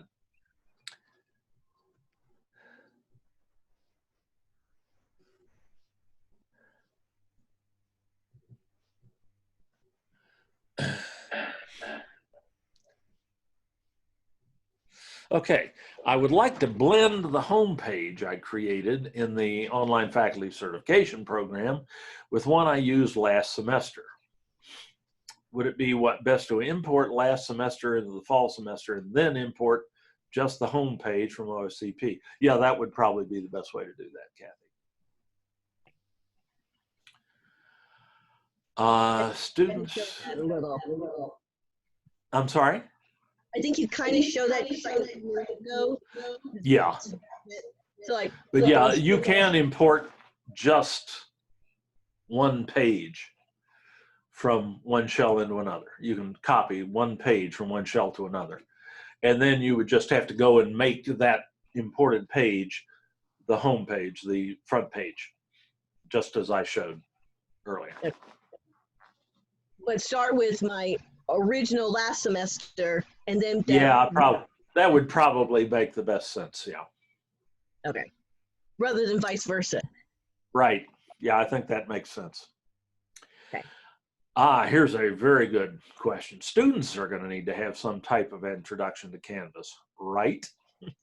Well, yeah, you certainly want your students to have some help with Canvas. I will tell you that Canvas students, if the course is well designed, like we've just looked at, students don't generally have a lot of trouble with Canvas.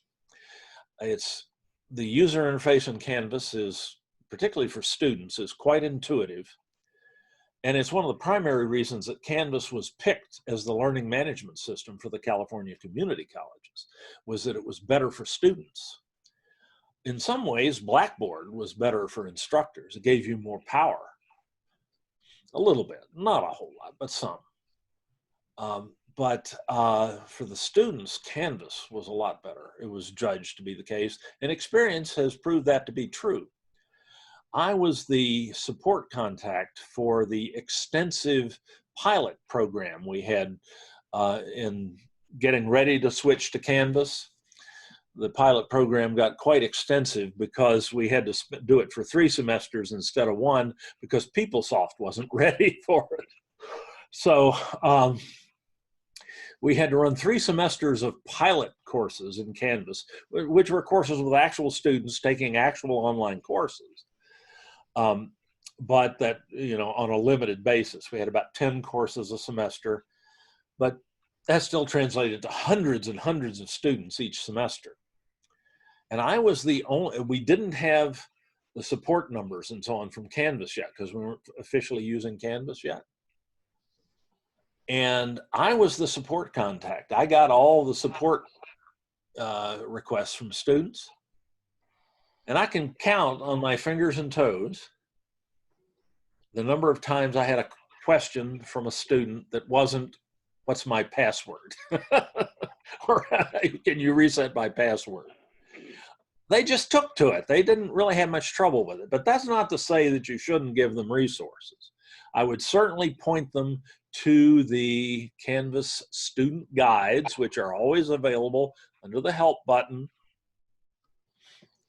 Search the Canvas guides, and there are the student guides.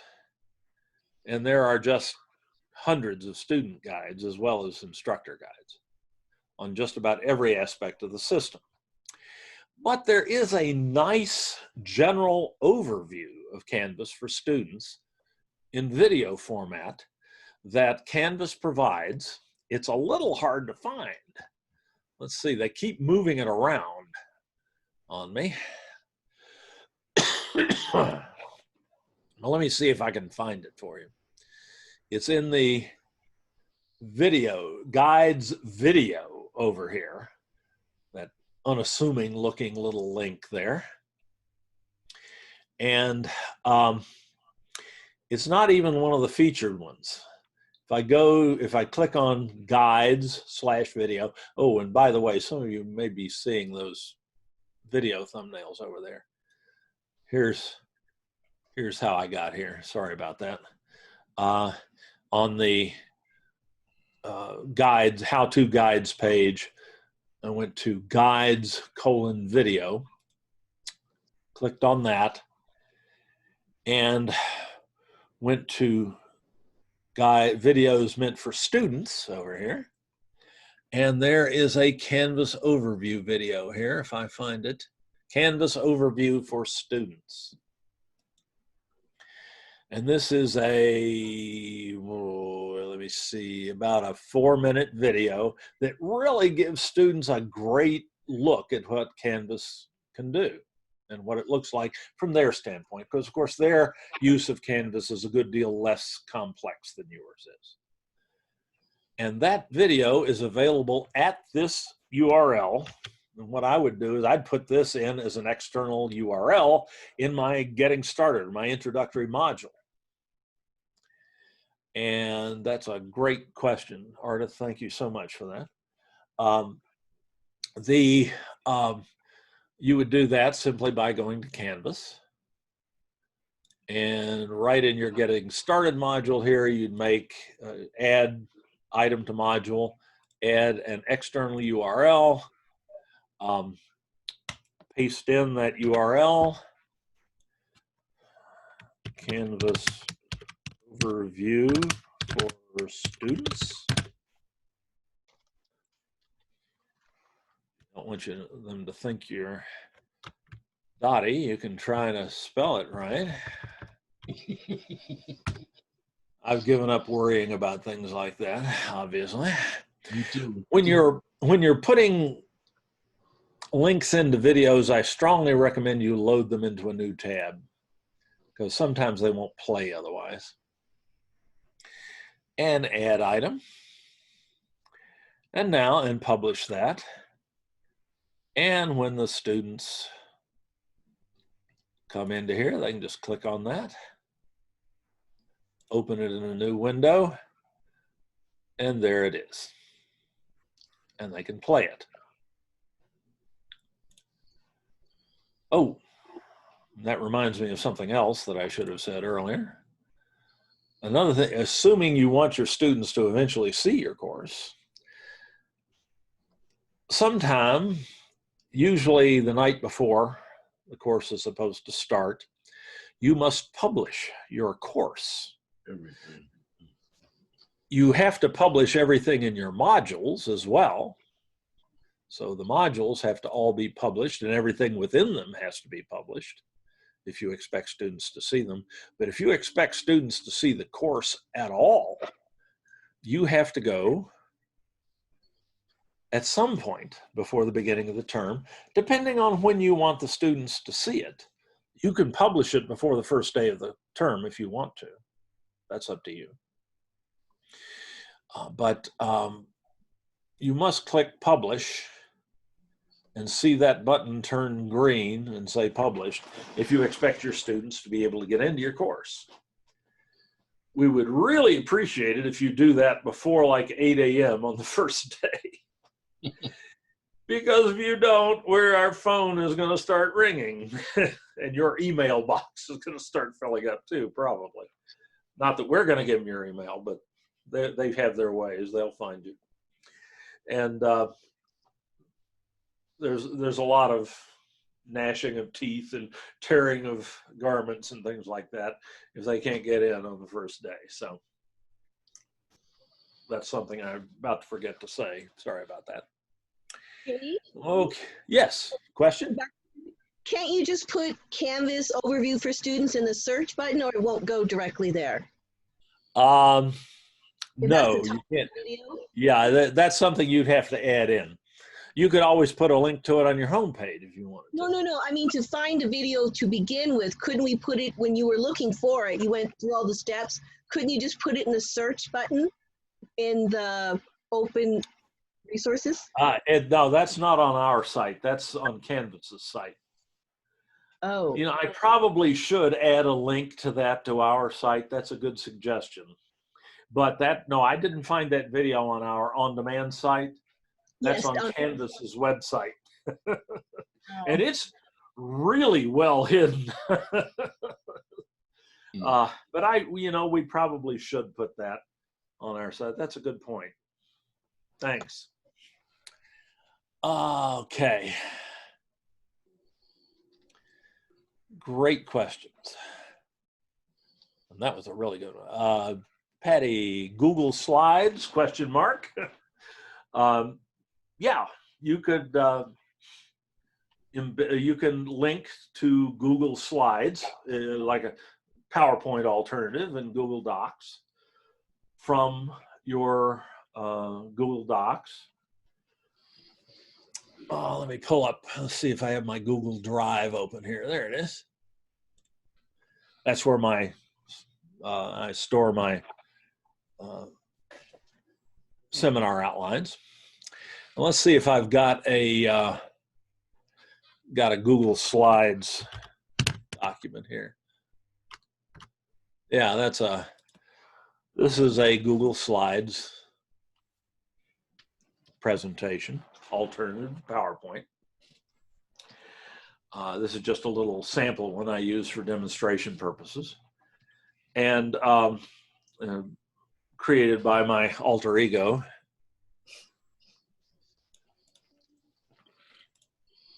Yeah, some of you are old enough to remember who Mortimer Snerd was.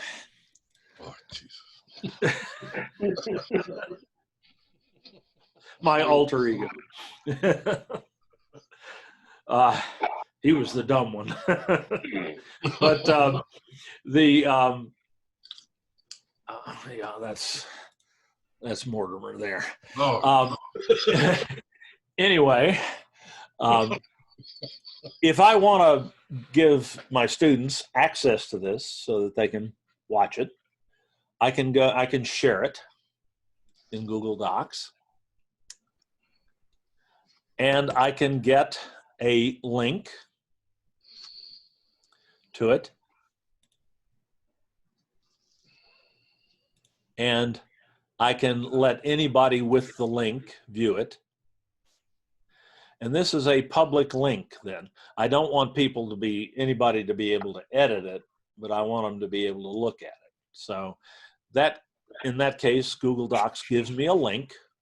So I copy that link to my clipboard. Then I go back to Canvas, and I can go to my module. Say I put it in topic 1 here. I add the item to the module and make it an external URL, and paste that share URL for that Google Slides presentation into the URL box.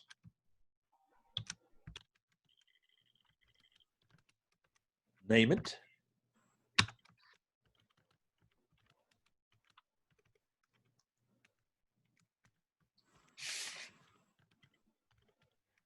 Presentation. Probably I'm going to load it in a new tab and then add the item. Now a student comes in. If I publish that, the student can see it, click on it, open it in a new window, and bada bing, there it is. And they can work their way through it. It would let me edit it, but that's only because it knows who I am and I'm logged into my Google account. So it's going to give me edit rights. But the students would just be able to work their way through it and view it. So that's how you would link one of your Google Slides presentations into Canvas. That's a good question. Dave. Haven't had that one before. That's excellent. Thank you. Google Docs work very well with Canvas. Indeed, there are more sophisticated integrations of Google Docs with Canvas that are available in our system. And you could put, for instance, you could put a document, embed a document into a Canvas page that was shareable, that could be edited by your students as a group. You could give them all access to it, and you could use it like a wiki. It's one of the ways to replace wiki functionality in Canvas, which Canvas doesn't have built in. So that you could have a Google Doc that everybody could edit if you wanted to, and so on. That's a little beyond the scope of this session today, but I'm more than happy to talk about that. Oh, Dave, about the shareable docs, when you enable that for share, do all of the students, or all of the students can share? And so you're not really just seeing what one student is sharing, like for a homework assignment. Well, in this case, I'm posting this as a bit of course content, and I've made it possible for any of the students to view it. Anyone, anywhere could view it who had the link. Okay, that's one aspect. But if you wanted the students to submit a file from their Google Docs to an assignment in Canvas, they can do that. You can have them do that. And that's built into Canvas. When the student goes to submit an assignment,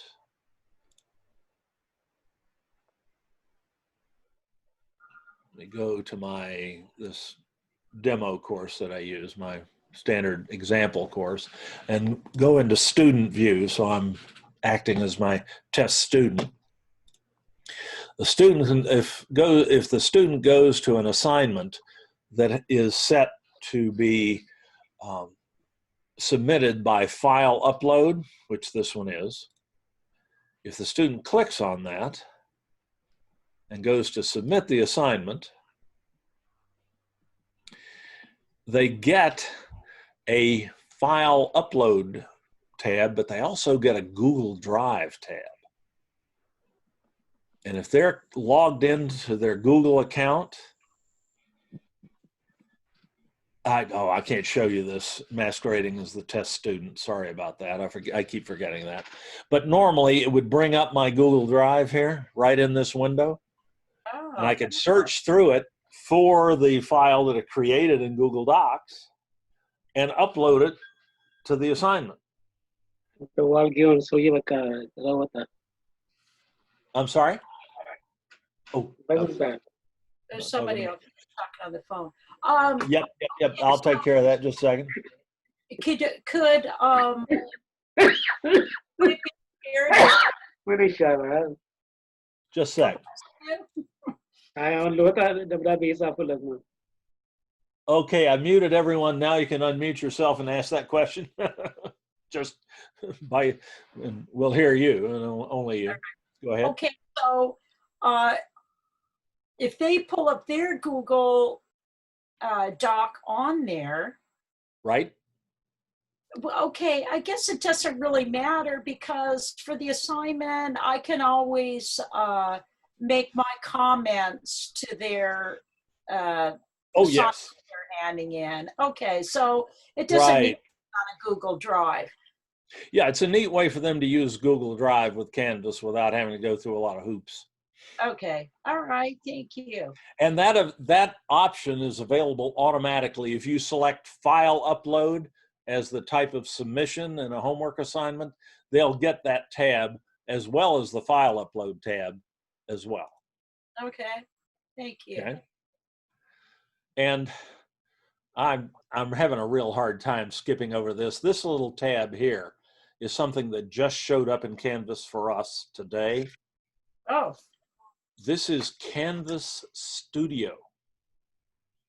It's a video creation and management system that we've been working on getting for months now. And it finally became available just this morning.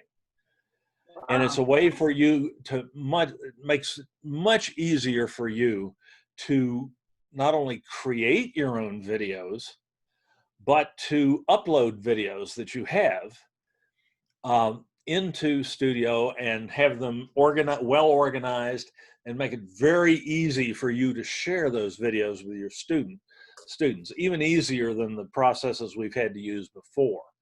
It's a major new capability in Canvas that just came up today. And quite frankly, I haven't had enough time to play with it yet, so I couldn't really say much about it. I couldn't really show it to you yet because I haven't got my account set up. Maybe you'll give a class on that? Yeah, you definitely. We're just waiting for it to appear before scheduling the first Zoom session on this. Oh. Because I didn't want to schedule it and then have them not get it in there in time. So I'll be scheduling this for sometime next week or the following week for sure. And Mary will send out an announcement on that. So But in the meantime, just start playing with it. You have access to it already. All right. Okay. It's in the Oh, I see. global access menu already. So start Oh. playing with it. You can't, I promise you, you can't break it. Okay. Thank you. If you manage to break it, I'll get you a t-shirt. All right. And $100 check. Yeah, I didn't even notice Oh, wow. that last night. Okay. Wow. Well, yeah, I was kind of being quiet about that, but I am excited, as you can tell. It's going to be a great tool for us, and video is my thing. So, okay, let's go back and check. And if you all are here, I know some of the folks who entered these chat questions might not still be here. So if you have questions, go ahead and ask them, and I'm going to take like one here and one there. Does anybody have a question they'd like to ask verbally right now? Dave, you can also limit the Google Docs if you don't want to grade a lot of things on Google Doc. That's only if you choose to have them do assignments on Google Drive, right? Right. You can't get rid of this tab. No, I mean, but the students, we can keep students from seeing it. Right. Well, Okay. no, they'll see this tab. If you select file upload for an assignment, they will see this tab. But there was you may have noticed a Google Drive link in the course menu in that one course that I had. You can hide that. Okay. Dave, I have a question. Good. Go ahead, please. Of me? All of our modules. No. Can we hide them if we only want one to display at a time? Did you talk about that, or did I miss it? Certainly. Not good. I'm sorry, I'm not able to hear that question. What was? I said if we build like several modules. So say week 1, week 2, can we hide those? If we only want the student to see week 1. Did you talk about that? Did I miss it? I have not talked about it, but I will talk about it right now. Okay. There's a couple of ways you can do that. If you go to your modules, you can just manually, once your modules appear, yoo-hoo, Canvas. It's getting tired. You can just unpublish a module. Okay. If you do that, students don't see it. Okay. And when you want them to see it again, you just publish it. Okay. That's one option. Another option is you can click the context menu, the 3 dots, for the module as a whole, and you can edit the module. That would allow you to change the name, but it will also allow you to lock the module until a certain date and time. Okay. So it would become available automatically on that date. Okay, great. Thank you. And there are more sophisticated options as well. You can also add prerequisites and requirements that students have to meet in order to access that module. Like maybe finish the previous module before you start this. That's how the online faculty training course is set up. Okay. You can't, that's how they do that. They use prerequisites and requirements. And I don't want to get into that in great detail right now. That would be another session. Okay, thank you very much. But those options do exist. Okay? Okay, great. Yes, Great. thank you. All right, let me see. Let me go back to the chat tool now for one. You have to change the papers from your files that were written.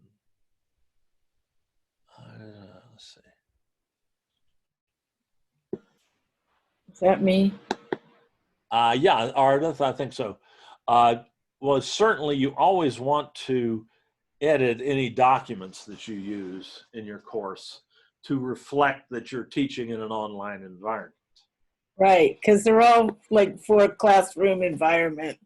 So I have a lot of editing to do. Yeah, there will be verbiage in there that's not appropriate to the online environment. Like Yes. they can't hand the paper in on paper. They can't hand the assignment in on paper or something like that. So you have to make Right. changes. You certainly have to edit those documents that you've used for years to make sure that they're meaningful in the online Right. environment. Right. Usually the changes are fairly minor. And to make it alt text, it has to be a Word doc, not directly from Pages. No. No? Okay. Alt text just refers to an image. It just describes an image. Okay. So Okay. if it's not doing what you said it should be. Sorry about that. Can you unmute yourself again? We were getting some background noise. Oh. So how do you know if you have alt text or not? Now, alt text is just a description of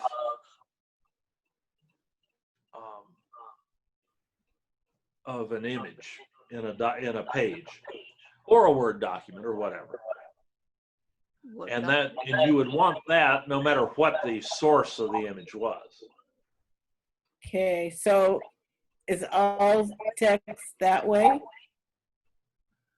Yeah, alt text is just that, just a Oh. description of an image. All right. Thank you. That's what the term means. Oh, I didn't. Dave, Yes. my questions? This is Excuse me? Pauline. Hi, Pauline. Yeah, I have 2 questions. The first one that I gone through to set up my personal meeting Right, in Zoom. with my Confer Zoom, and when I end up with that one, I try to open it. It does say that server's not found. So whom I have to talk with in order to clarify this one? So let me Server make sure I understand what the problem is. What is So when you go to Zoom, Yeah. to a Zoom website, Go to Zoom. Okay. and I have to sign in.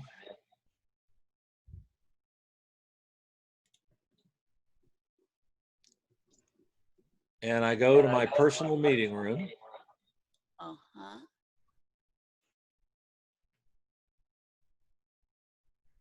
And since this is a little hard to show because I'm in a meeting right now, but if I weren't in a meeting, Okay. this would say start meeting. And if I click that, it then says server not found. Yeah, I was in Confer Zoom. That's mean in the that and I clicked. Or were you in the Confer Zoom app? Let me see if I click and Okay. If you use the Confer Zoom app, you can't use your personal meeting room in Zoom. Yeah, because it come up with the personal when I set up already. Yeah, right. You can schedule a meeting, certainly. Yeah. So I can open from Confer Zoom. let me pull that app up here. I have that in another course. Zoom access. Just a second. Let's see. I think I have that in this one.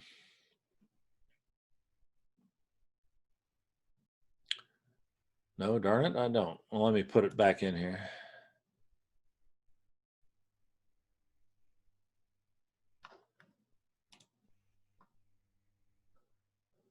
There it is.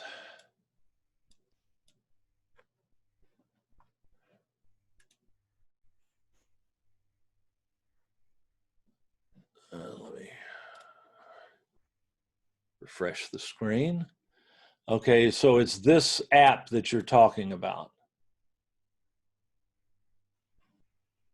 This one is what you're using?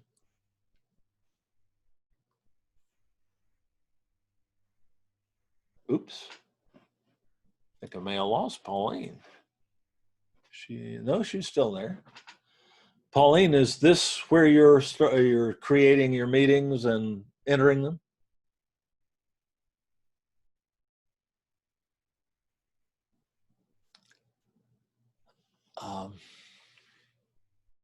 Seem to have lost Pauline there. I'm sorry.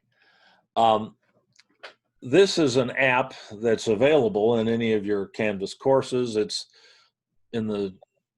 can be put into the course menu over here. Pauline And is allows muted. you, oh, here she is. Pauline?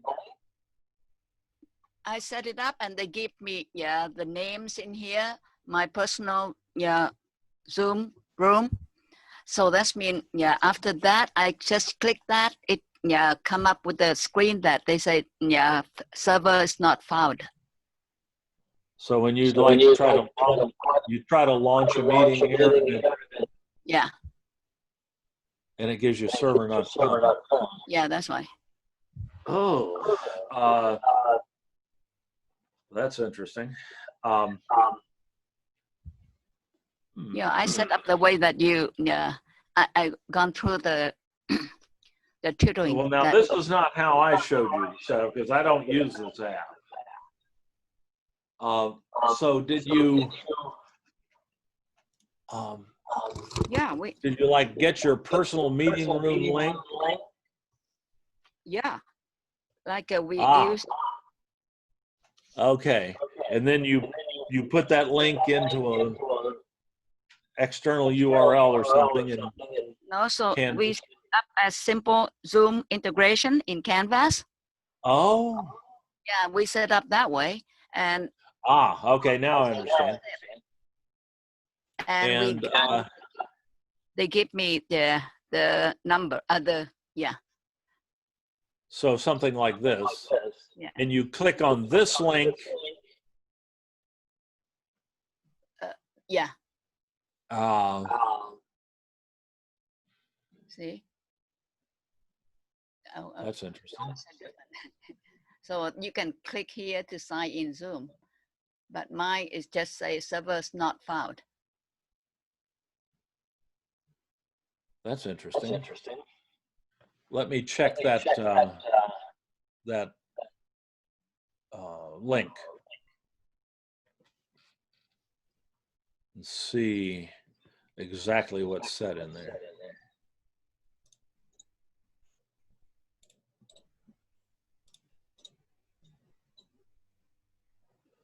Yeah, I set up. Let me see. This is something you would hopefully never have to look at. Mm-hmm.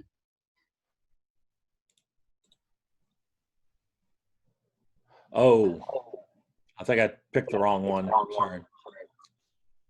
Let me try this again. I think that was a really old one that I put in there. It would no longer be functional. Let me try this one. This is okay. Zoom that you have, I think. This is operating as I would expect it to. So when you click on that link, it tells you server not found. That means there's something wrong with the link. Yeah, that's why. So yeah. So to look and see what that link actually is, you can go to the settings link in your course. Setting. And view, and this gets a little weedy. View app configurations and look for that link, and you should have a little gear icon out to the right of it, and you can select edit from that menu. And no, that's not what I wanted. Huh. Placements. No. It's difficult to edit that one. I've forgotten that.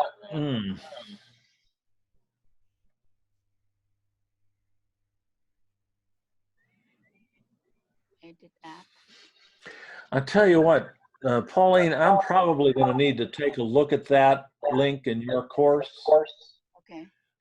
Would you send me an email Okay. reminding me of that and giving me the CRN of that course?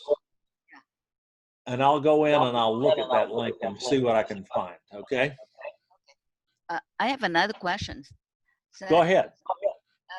can I, when we have a page there, so can I just move the movie from my desktop to that one? Can I upload that way instead of the going to URL or YouTube or something? For a video? Yeah. Yeah, we strongly recommend against that. You're uploading video to Canvas is not a good idea because you don't have enough storage space in your course to load a lot of video. And Canvas is not really designed as a video server. So we recommend against that. We recommend putting the video online somewhere other than Canvas and then linking to it. And that is what you will be able to use Canvas Studio for. Oh, I see. So that's why. You can upload the video to Canvas Studio. And it's a real simple process. You already have an account on Studio and things like that. And all you have to do if you want to add a video to Studio is click the add button. Oh, the studio that you just mentioned today? Yeah, this is the new tool. And then you can just browse your files Okay. and find a video on your desktop or wherever. Yeah. And just select the one you want. Uh-huh. And it uploads it to Studio. Oh, I see. And you've got lots of space here. This is not actually going into our Canvas system.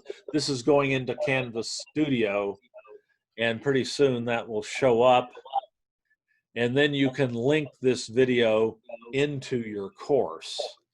And I don't have a lot of information about that right now because quite frankly, I haven't tried it yet.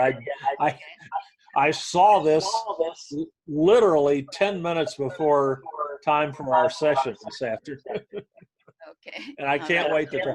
But it'll be very easy to put this video into your course. Okay. I'm just not sure exactly how to do it right now. Okay.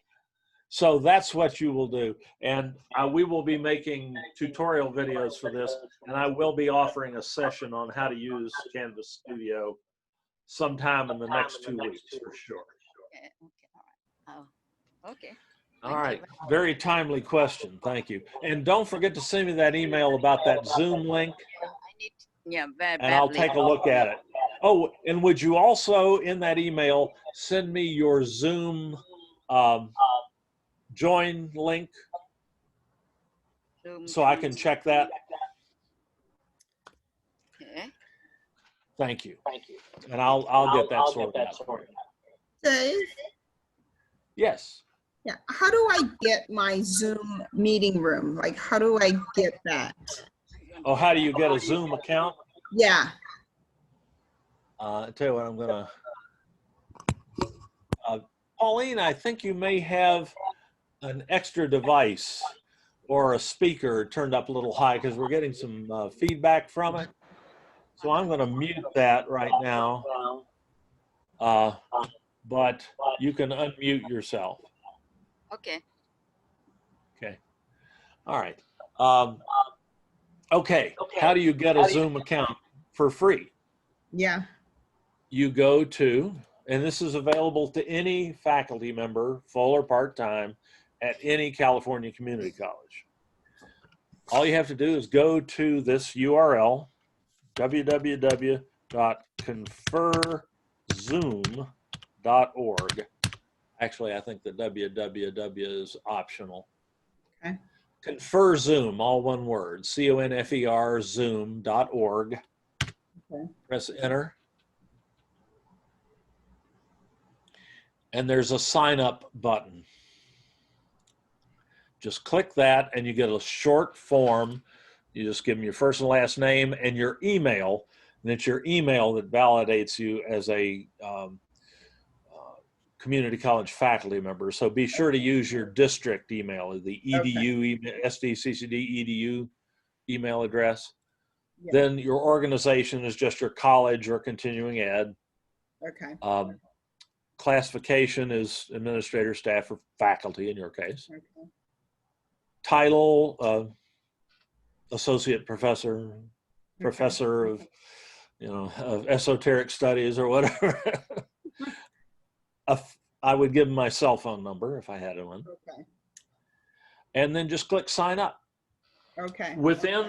Lately, they've been doing this within an hour or so. They'll create your account, they'll get back to you, they'll give you the access credentials, and you're ready to go. And it's a full-fledged Zoom professional account, just like the one I'm using right now to hold this meeting, hold this seminar.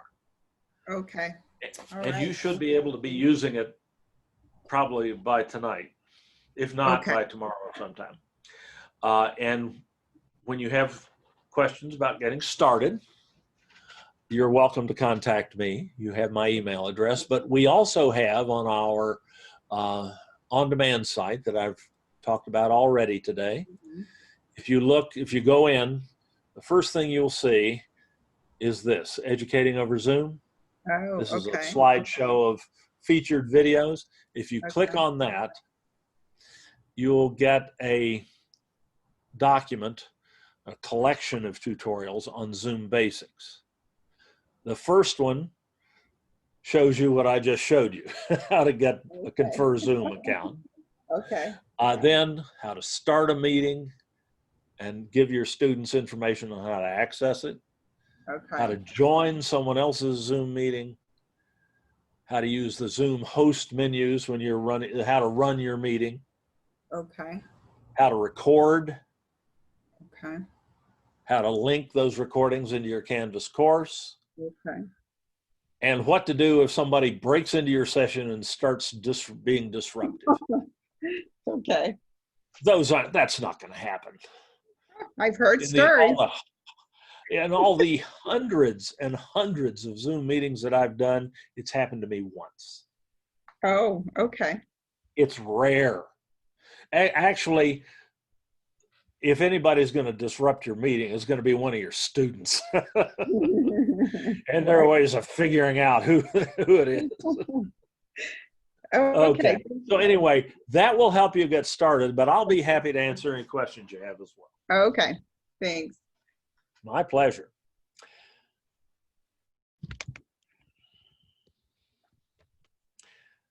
Okay, here's a request to do a Pronto workshop, which I have not used much.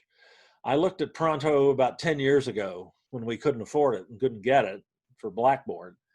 And I'm fascinated in working with that. So Maria, I'll be looking at Pronto, and we'll be putting some seminars on how to use Pronto in.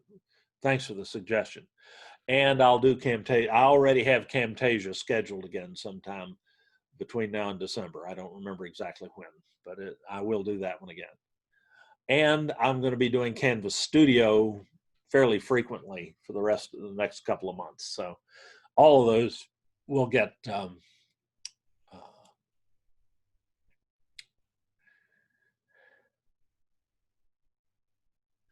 okay.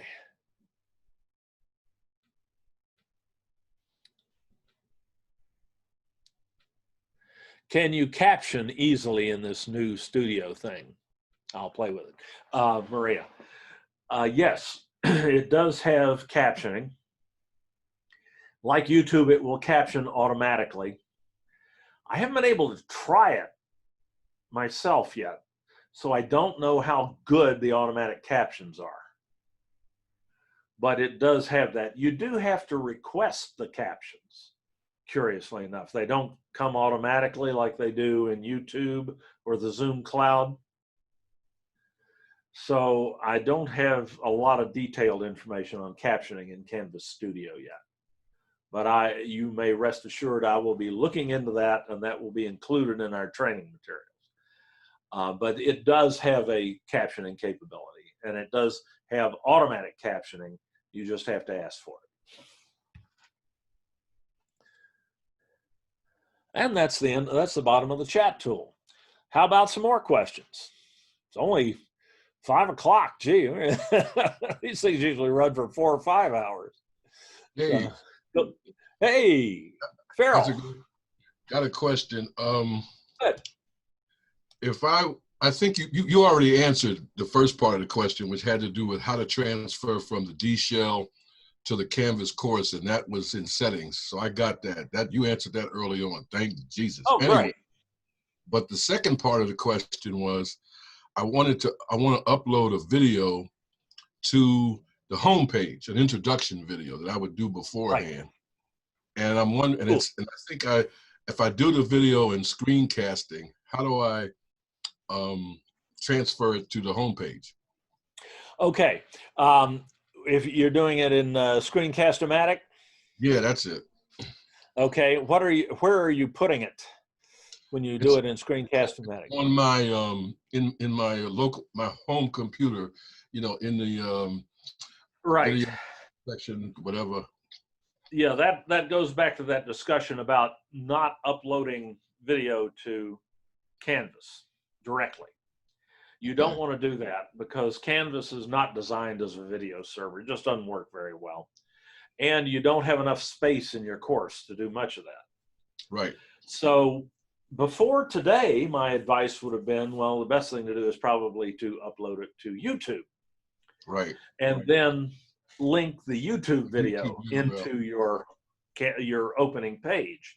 Right. But now we have Canvas Studio. Okay, got you. I got you. Play with Studio in other words. Yeah. Well, I'm game if you are. Let's see. I've already put one video in. Let me go back to Canvas here. I put one video in here. It's not real instructional, but we'll assume that I want to put that on my opening page. Okay? Gotcha. How do we do that? Okay. Let's see if we can figure it out. Let me go to my Pages tool and look for my home page, which is designated as front page. So I open that up and I edit it. I've already got a video in there, but let's put this other one in too. We'll put it down at the bottom here somewhere.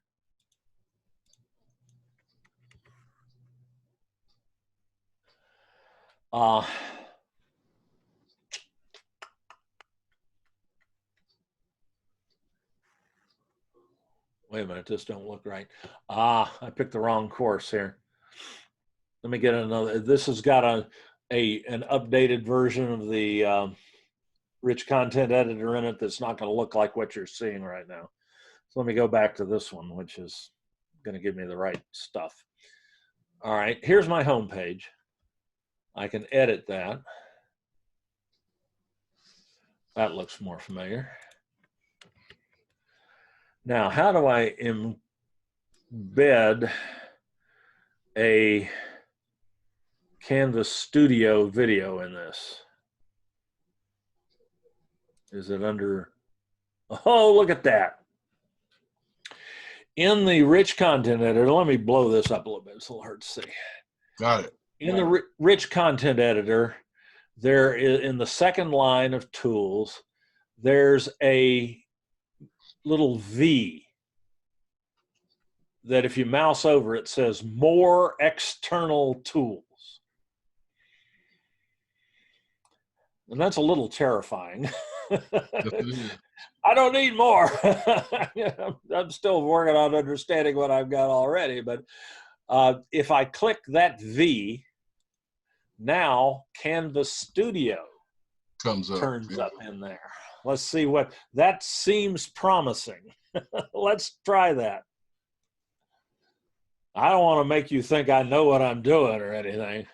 All right, so there's that video. That's the only one I've uploaded so far. If I select that video,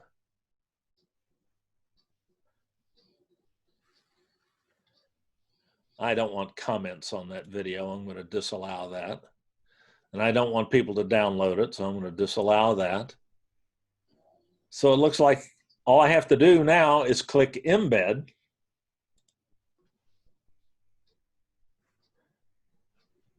And there it is. Amazing. I would call that amazing. That's pretty easy. And it plays. That's my stupid dog video. And I think I can control the size of it too, can I? Oh, shut up, Peter. No, it doesn't look like I can here. I can do that with an image, but I can't do that with a video. That's right. I can probably go to the HTML editor and do that, but that gets a lot more complicated. So probably at this point, I'll just accept the size as it is. Now that video was already in your Canvas shell. You just moved. Right. Now, let me go through how to upload a video to Canvas Studio again. I would go to Studio in the menu up here, in the Global Access menu. And, oh, yeah, I probably want to save that before I leave. Thank you. Canvas trying to keep me from screwing up there. Now I'll go to Studio. And all I have to do to put a video into my Canvas Studio video collection is click this button up here that says Add.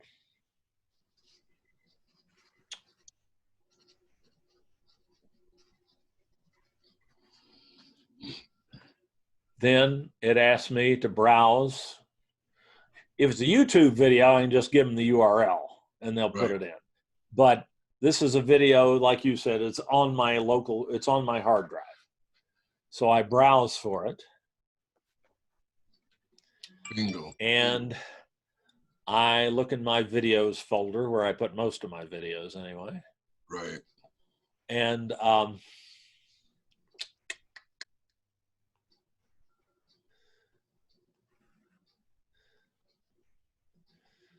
have no idea what some of these are. I'll just take that one, okay? Obviously that was me. I have no idea what I was saying, but that was me. It's okay. So you find the video wherever you've stored it, select it and click Open. Bingo. And then it uploads.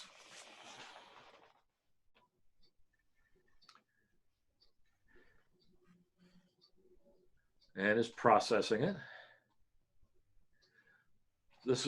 And it's ready to go.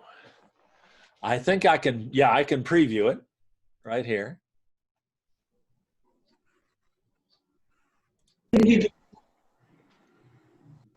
All righty, just doing a little test recording to the cloud here.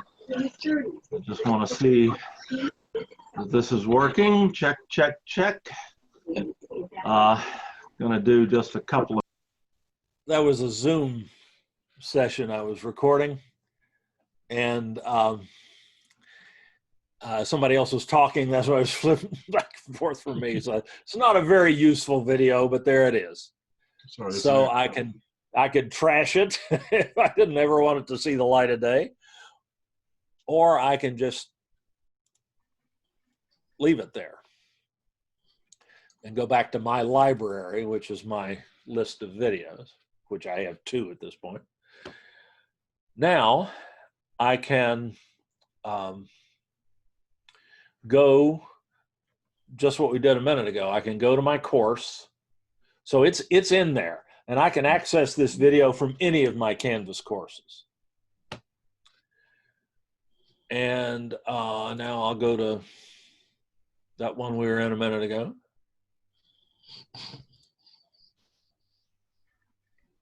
And I'll put it on this page. There's the stupid dog video. I'll edit the page again. And to put this one in, I just have to make sure I have my cursor in the right place so that I put it where I want to on the page. And I can, put it on the left, the middle, the right, wherever I want to put it. And I just go to this V for external tools, and I select Canvas Studio. And now I see my videos. So if you were gonna, go ahead. If you were gonna, you wanted that video, it's a short, let's say it's a short video, no more than 2 minutes or so. You wanted that video to appear on your home page by itself. Right, right. Just, indeed, I would just do what I'm doing right now. I would select that video. You can choose to allow comments or not. Right. And then just click embed. And there it is. It's on my home page now. Got you. Okay. That's it. All right. That's all there is to it. So that is a lot simpler, I must say, than using YouTube. Yeah. Video, it had 1x. I'm sorry? Was that underneath the video when you were about to transfer, when you were demonstrating? I saw 1x. Is that like a size thing? Yeah. Let me see. At the bottom of the video. At the bottom of the video. No, when you transferred it in. That's just a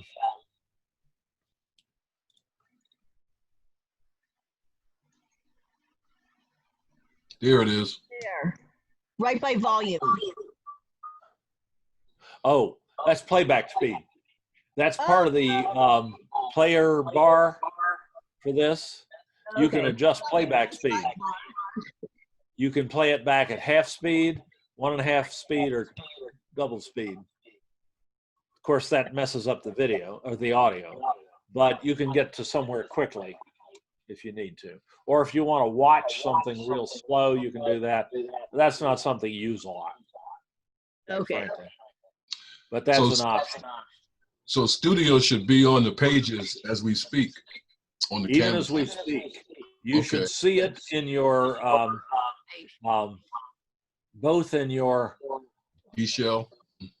Yeah, well, in all your shells. This is your global access menu, so this is the same no matter what shell you're in. Or even if you're not in a shell, if you're just on the dashboard, you should see Studio there. And in your course, you should see in your course menu, you should see a link there too. Got you. Okay. And you're not the only one who can use this. Your students apparently can use it too. Uh-oh. Uh-oh. Uh-oh. They can't put stuff into your course, but I believe they can create their own videos and put them online and submit them for assignments and things like that. At least it appeared that I don't want to state anything categorically about Studio right now because I'm still learning about it. But it looked like when I went in as my test student, right, that I still saw that link over here in the, if I go in,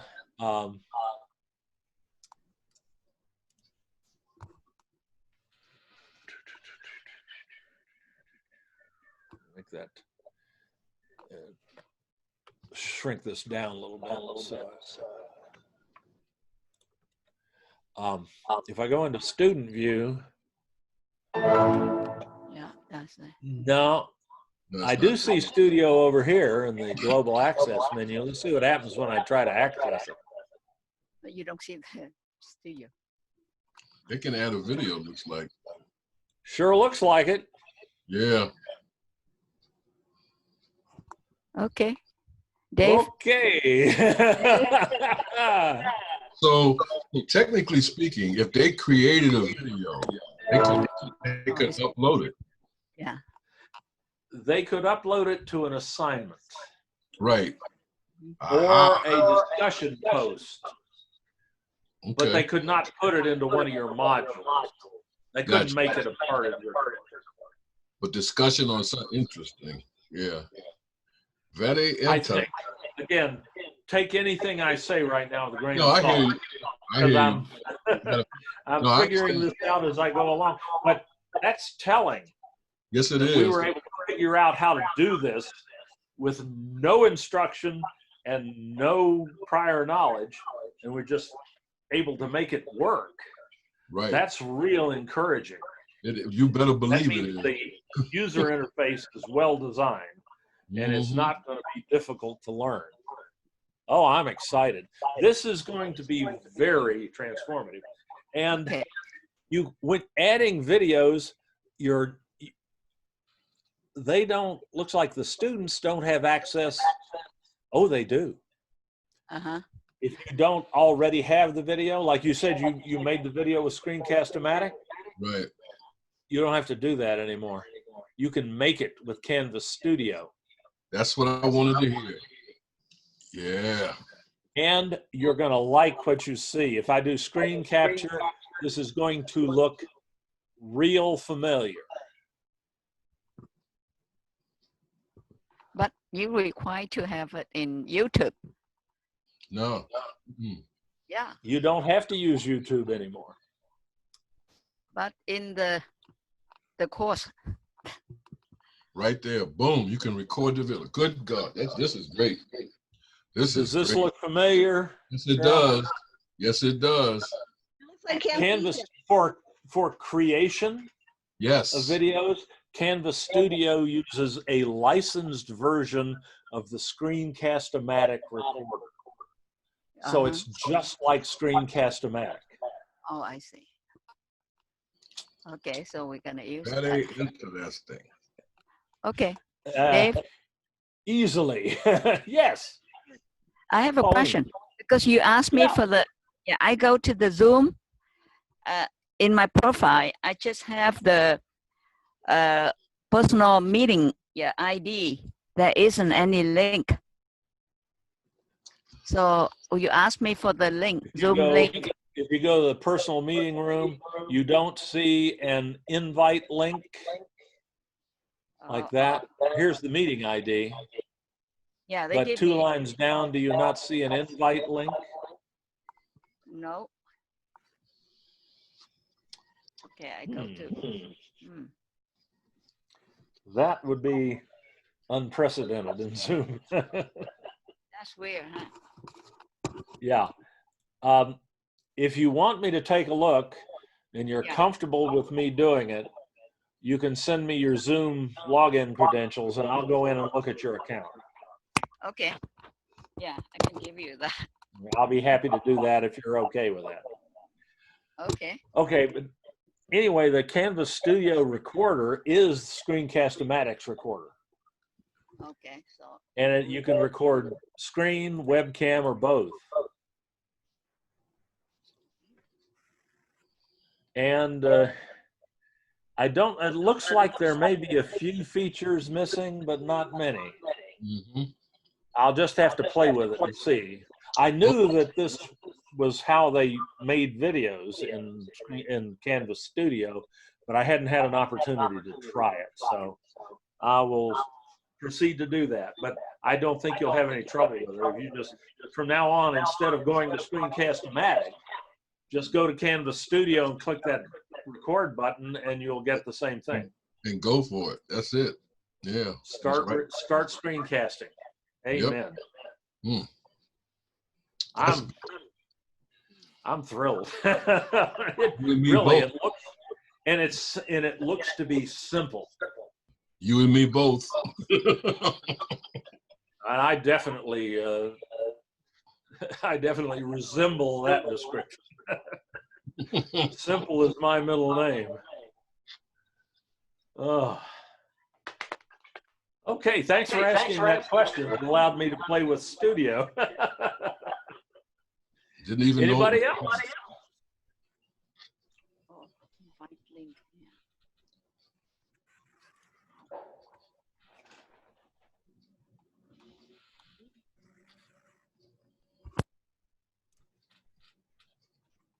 Anybody else have another question?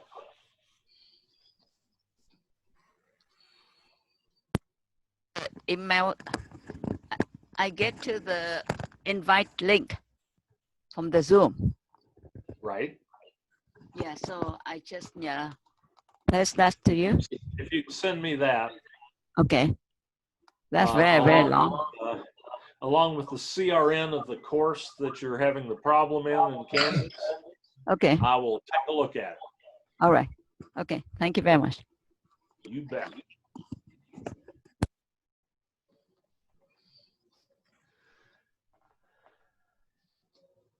Nothing I like better than problem solving when I can solve them. As long as it doesn't involve Sudoku or crossword puzzles. Okay. I see it. You got any of those questions, you're going to have to send them to my wife. Yes, Farrell. This is a question for when you first started dealing with the certification Right. development. It obviously was a team of people, okay? And what I'm curious about is what kind of knowledge of code and, I mean, what kind of knowledge of code and various programming modules that you have to be able to even develop the course? Well, it was all developed in Canvas. So basically, you just had to have quite a deep knowledge of Canvas. And the people who wrote this were Canvas administrators here at the district of considerable experience. One of the people who did a lot of contributing to it was Katie Palacios over at Mesa. I don't know if you've met her, but she's high speed, low drag, very sweet, very smart. The other folks were instructional designers at Online Learning Pathways. And they worked on this course for months, on the training course for months, because there's a tremendous amount of video and text and course design in there. Is just very, very involved. But basically, they just used tools that were in Canvas. And for the videos, they made them in Screencast-O-Matic, which you're familiar with. Right. So you really, once you've used Canvas for a semester or two, I don't know how long you've been using Canvas, but if you've used it for a semester or two, you know pretty much everything they did. The nuts and bolts of Canvas are not that difficult, but good course design takes a lot of thought, a lot of experience, and a lot of effort. When did you come into the process? Well, I've actually never been that involved in the actual process of creating that course. What I mostly did when I was fully employed, full-time there, was keep the systems running. I was a systems person. I had some input into the course, but I didn't actually create any of it. Gotcha. Though I created other courses that use the same tools and things like that, but I actually haven't been involved in the either the original creation or the updating of that training course very much. That was mostly done by Katie Palacios.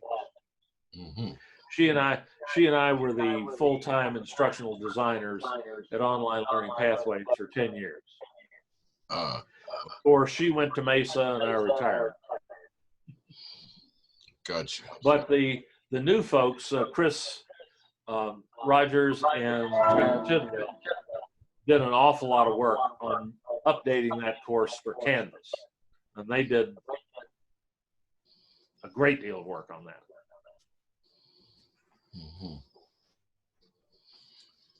Okay. And no, this is my first time ever. This is your first time. Well, you're in the right session, but you've already got, with the questions you've asked today, you're heading in the right direction. It took a while, trust me. It took a while. Trust me, I understand. I had to start doing this one day in the distant past myself. and I'm having to relearn things all, you know, there are new things popping up all the time. I've seen at least 2 things in Canvas today that are new that I'd never seen before. Right. And I've offered this course at least a dozen times over the last 2 years. And I'm still learning things every time I go in. So yeah, it's a process. Yeah, it's just the whole idea of going online solely. I know that's not something a lot of us ever consider doing. No, and just the idea of it, I fought it mentally constantly. You know, it just seems anathema to everything I got involved with teaching for.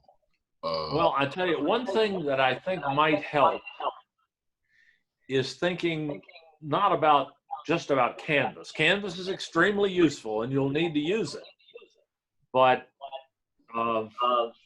Zoom will allow you to keep teaching in much the same way that you always have. Mm-hmm. And then you have all this backup in Canvas. But you can still lecture to your students. Oh no, it's not about lecturing. Trust me, I stopped doing that a long time ago. But it's the contact. I'm going to use Zoom probably twice a week just to have them pop in. You know, in fact, that's how the course is going to be developed over time. You know, but it's just looking at the screen, and that's it. I mean, that's it. So I got help. I'm going to have a lot of help. I'm going to have several puppets, a lot of stuff. In fact, they might not even know who's teaching the class for a while. But there'll be a name, but there'll be different personalities. Trust me. Well, of course, they will see in Zoom, they will see you. And if you go in Zoom, I don't know if you know about gallery view in Zoom or not, but if you go to gallery view in Zoom, you see, that's what I'm in right now. You can see everyone, at least everyone who has their webcam on. Mm-hmm. And it will show you up to 49 people at one time. Okay. And it helps And, into the camera. So you're looking pardon? more. It also helps to look into where your camera is, that little dot. So it looks like you're looking at the students instead of looking down. Right. Up higher so you can see it. Yeah. Yeah, you seem to have that pretty well set. You're making good eye contact there. I'm working on lighting. Lighting, background. It's a studio. You're creating a studio. This is a filmmaker's That's right. course. Hey, It is. right. You're making a I film. use these puppets. That's right. The makeup, see the But- face. But we're seeing you and hearing you very well.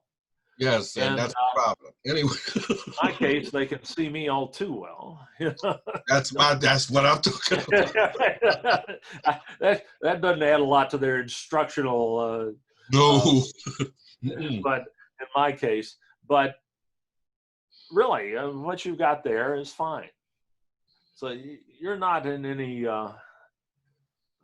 you're not going to have any trouble talking to your students. You're not going to have any trouble seeing your students, for the ones anyway that have webcams. Right. That's, if they're using laptops, they'll have a webcam automatically.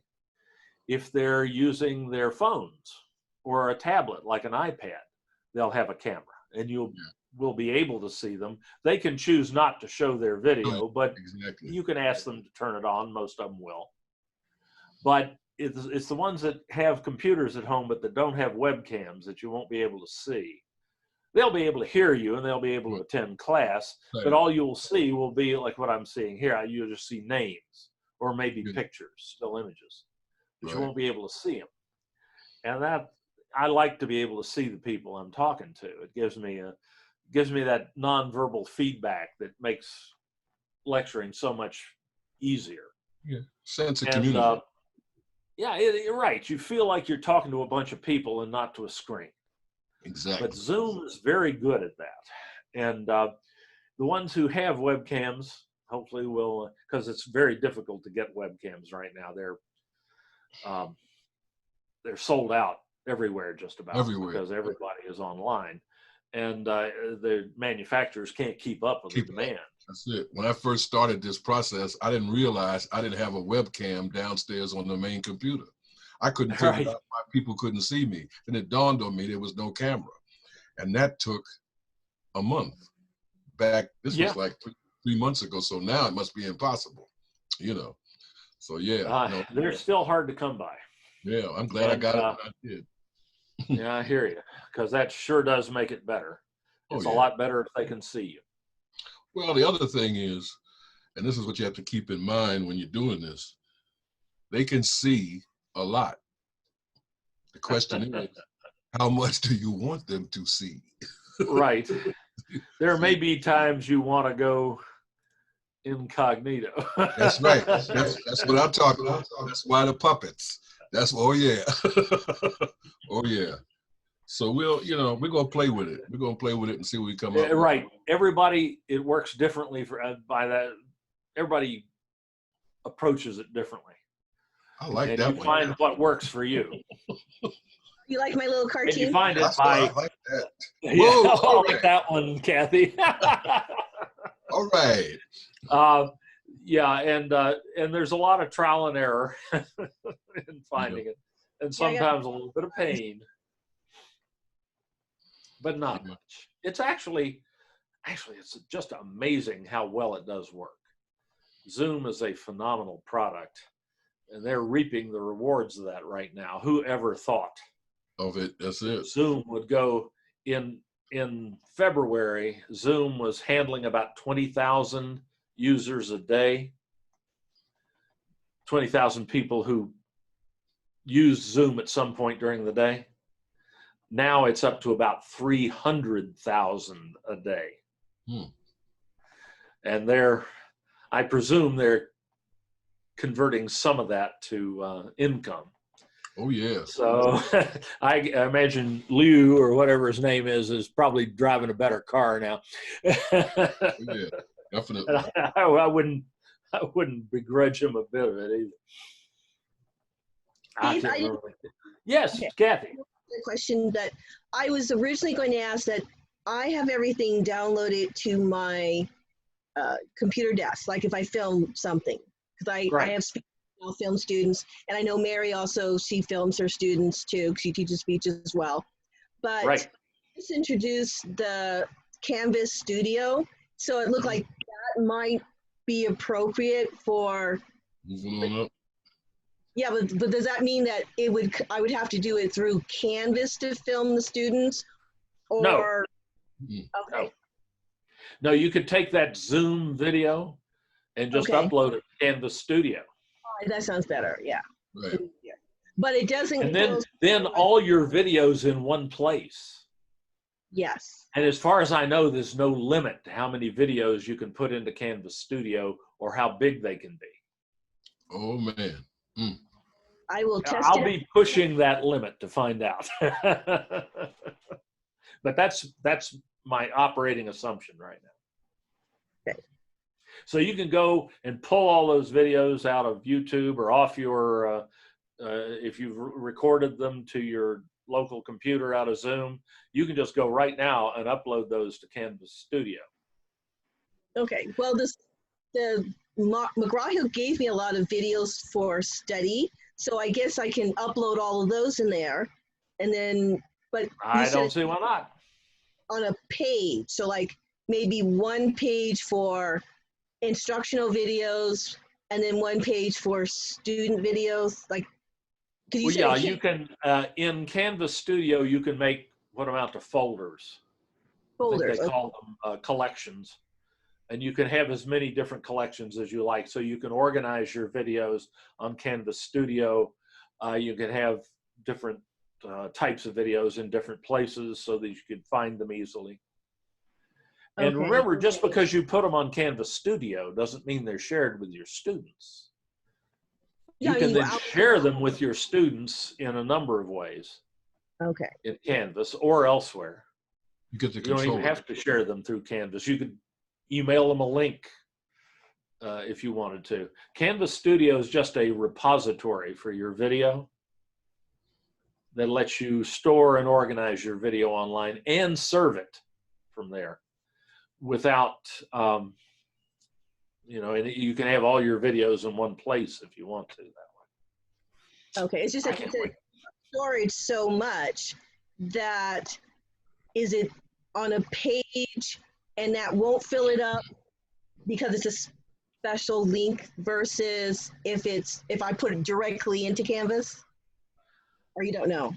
Well, no, the Canvas Studio is not Canvas. It's a separate, it's a separate entity. Then I can link it from Canvas, my Canvas homepage, to that page, and that way it doesn't fill up my Canvas. Correct. Right. All right. The videos that you put into Canvas Studio do not count against your file limits in Canvas. It's two completely separate systems. They're tightly integrated with one another, but it's two separate systems.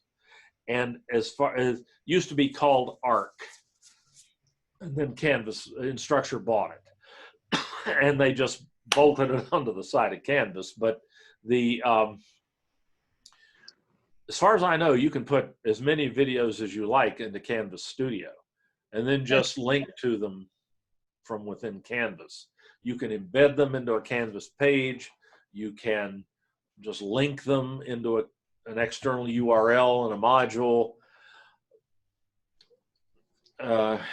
And they stay on Canvas Studio, but your students can access them from Canvas. All right, thank you. If that, I hope that didn't make things more confusing. No, I have a talent for that. No, I think that's what makes you such a great instructor, because you've actually taught face-to-face with college students. So you kind of know how to answer us like adults, whereas sometimes when someone is only done online and structured, they're like talking to the people at Best Buy's Geek Squad, and you're trying to explain things, and they're looking for a more technical term, and you know, like we're using, you know, dummy terms, and they said, "Oh, okay." Well, I started off as a chemistry teacher and I know, I was spent surprised. 15 years in the classroom before I started playing with toys full time. Yeah, it didn't surprise me that you were in the classroom, but I was surprised that it was chemistry. But it is kind of left brain. Right brain. One of them. One of them.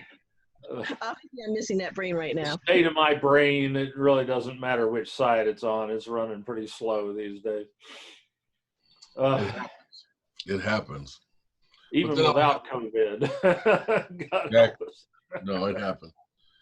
No, I've really appreciated these sessions, the ones I've attended. Thank you. And Zoom, the faculty meetings, we have a faculty session, not only department, but also a Title V meeting every couple of weeks. And if nothing else, that meeting has served as a sense of community, because when you're in this quarantine, you know, you feel like you're not connected to nothing. Yeah. Except the news. Zoom is our social life now. Well, that's what it's come down to. Yeah. Took a while to get used to that idea. But one of the things that helped me a lot was to not watch the news. Oh, you said a mouthful there. Once I extricated myself from the news and to a certain extent from some other electronic devices, I was fine. And then I was able to do some streaming, like you talked about, was it Dragnet? Whichever one. I found some series that were totally engaging. I didn't need the news for about 5 or 6 days. Yeah. I just got it. I hear you.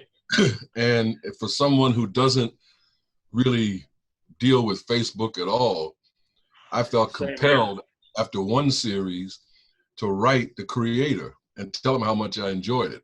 That's great. Yeah, it was really an eye opener in terms of dealing with this computer stuff. It was, the series is called Person of Interest, and oh my God, yes. Yeah, and it really helped me. That's why I asked you the question about code, because after watching that, and it took 3 days, after watching that for a while, I began to see how all this stuff was linked, algorithms, how your information is stored, why these cookies keep popping up in your email and on your web page.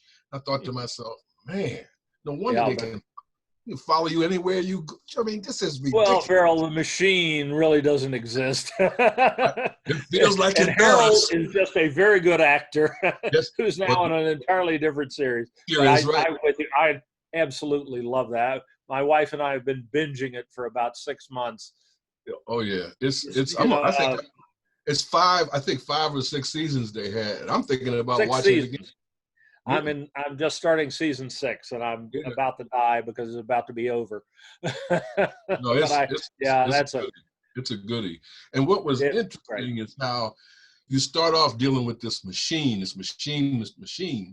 but after a while, it deals with the relationships of the people, right, to each other, and they become more prominent.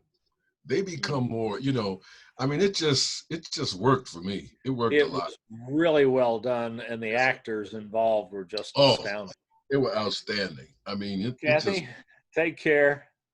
Okay. Does anybody else have another question before we sign off today?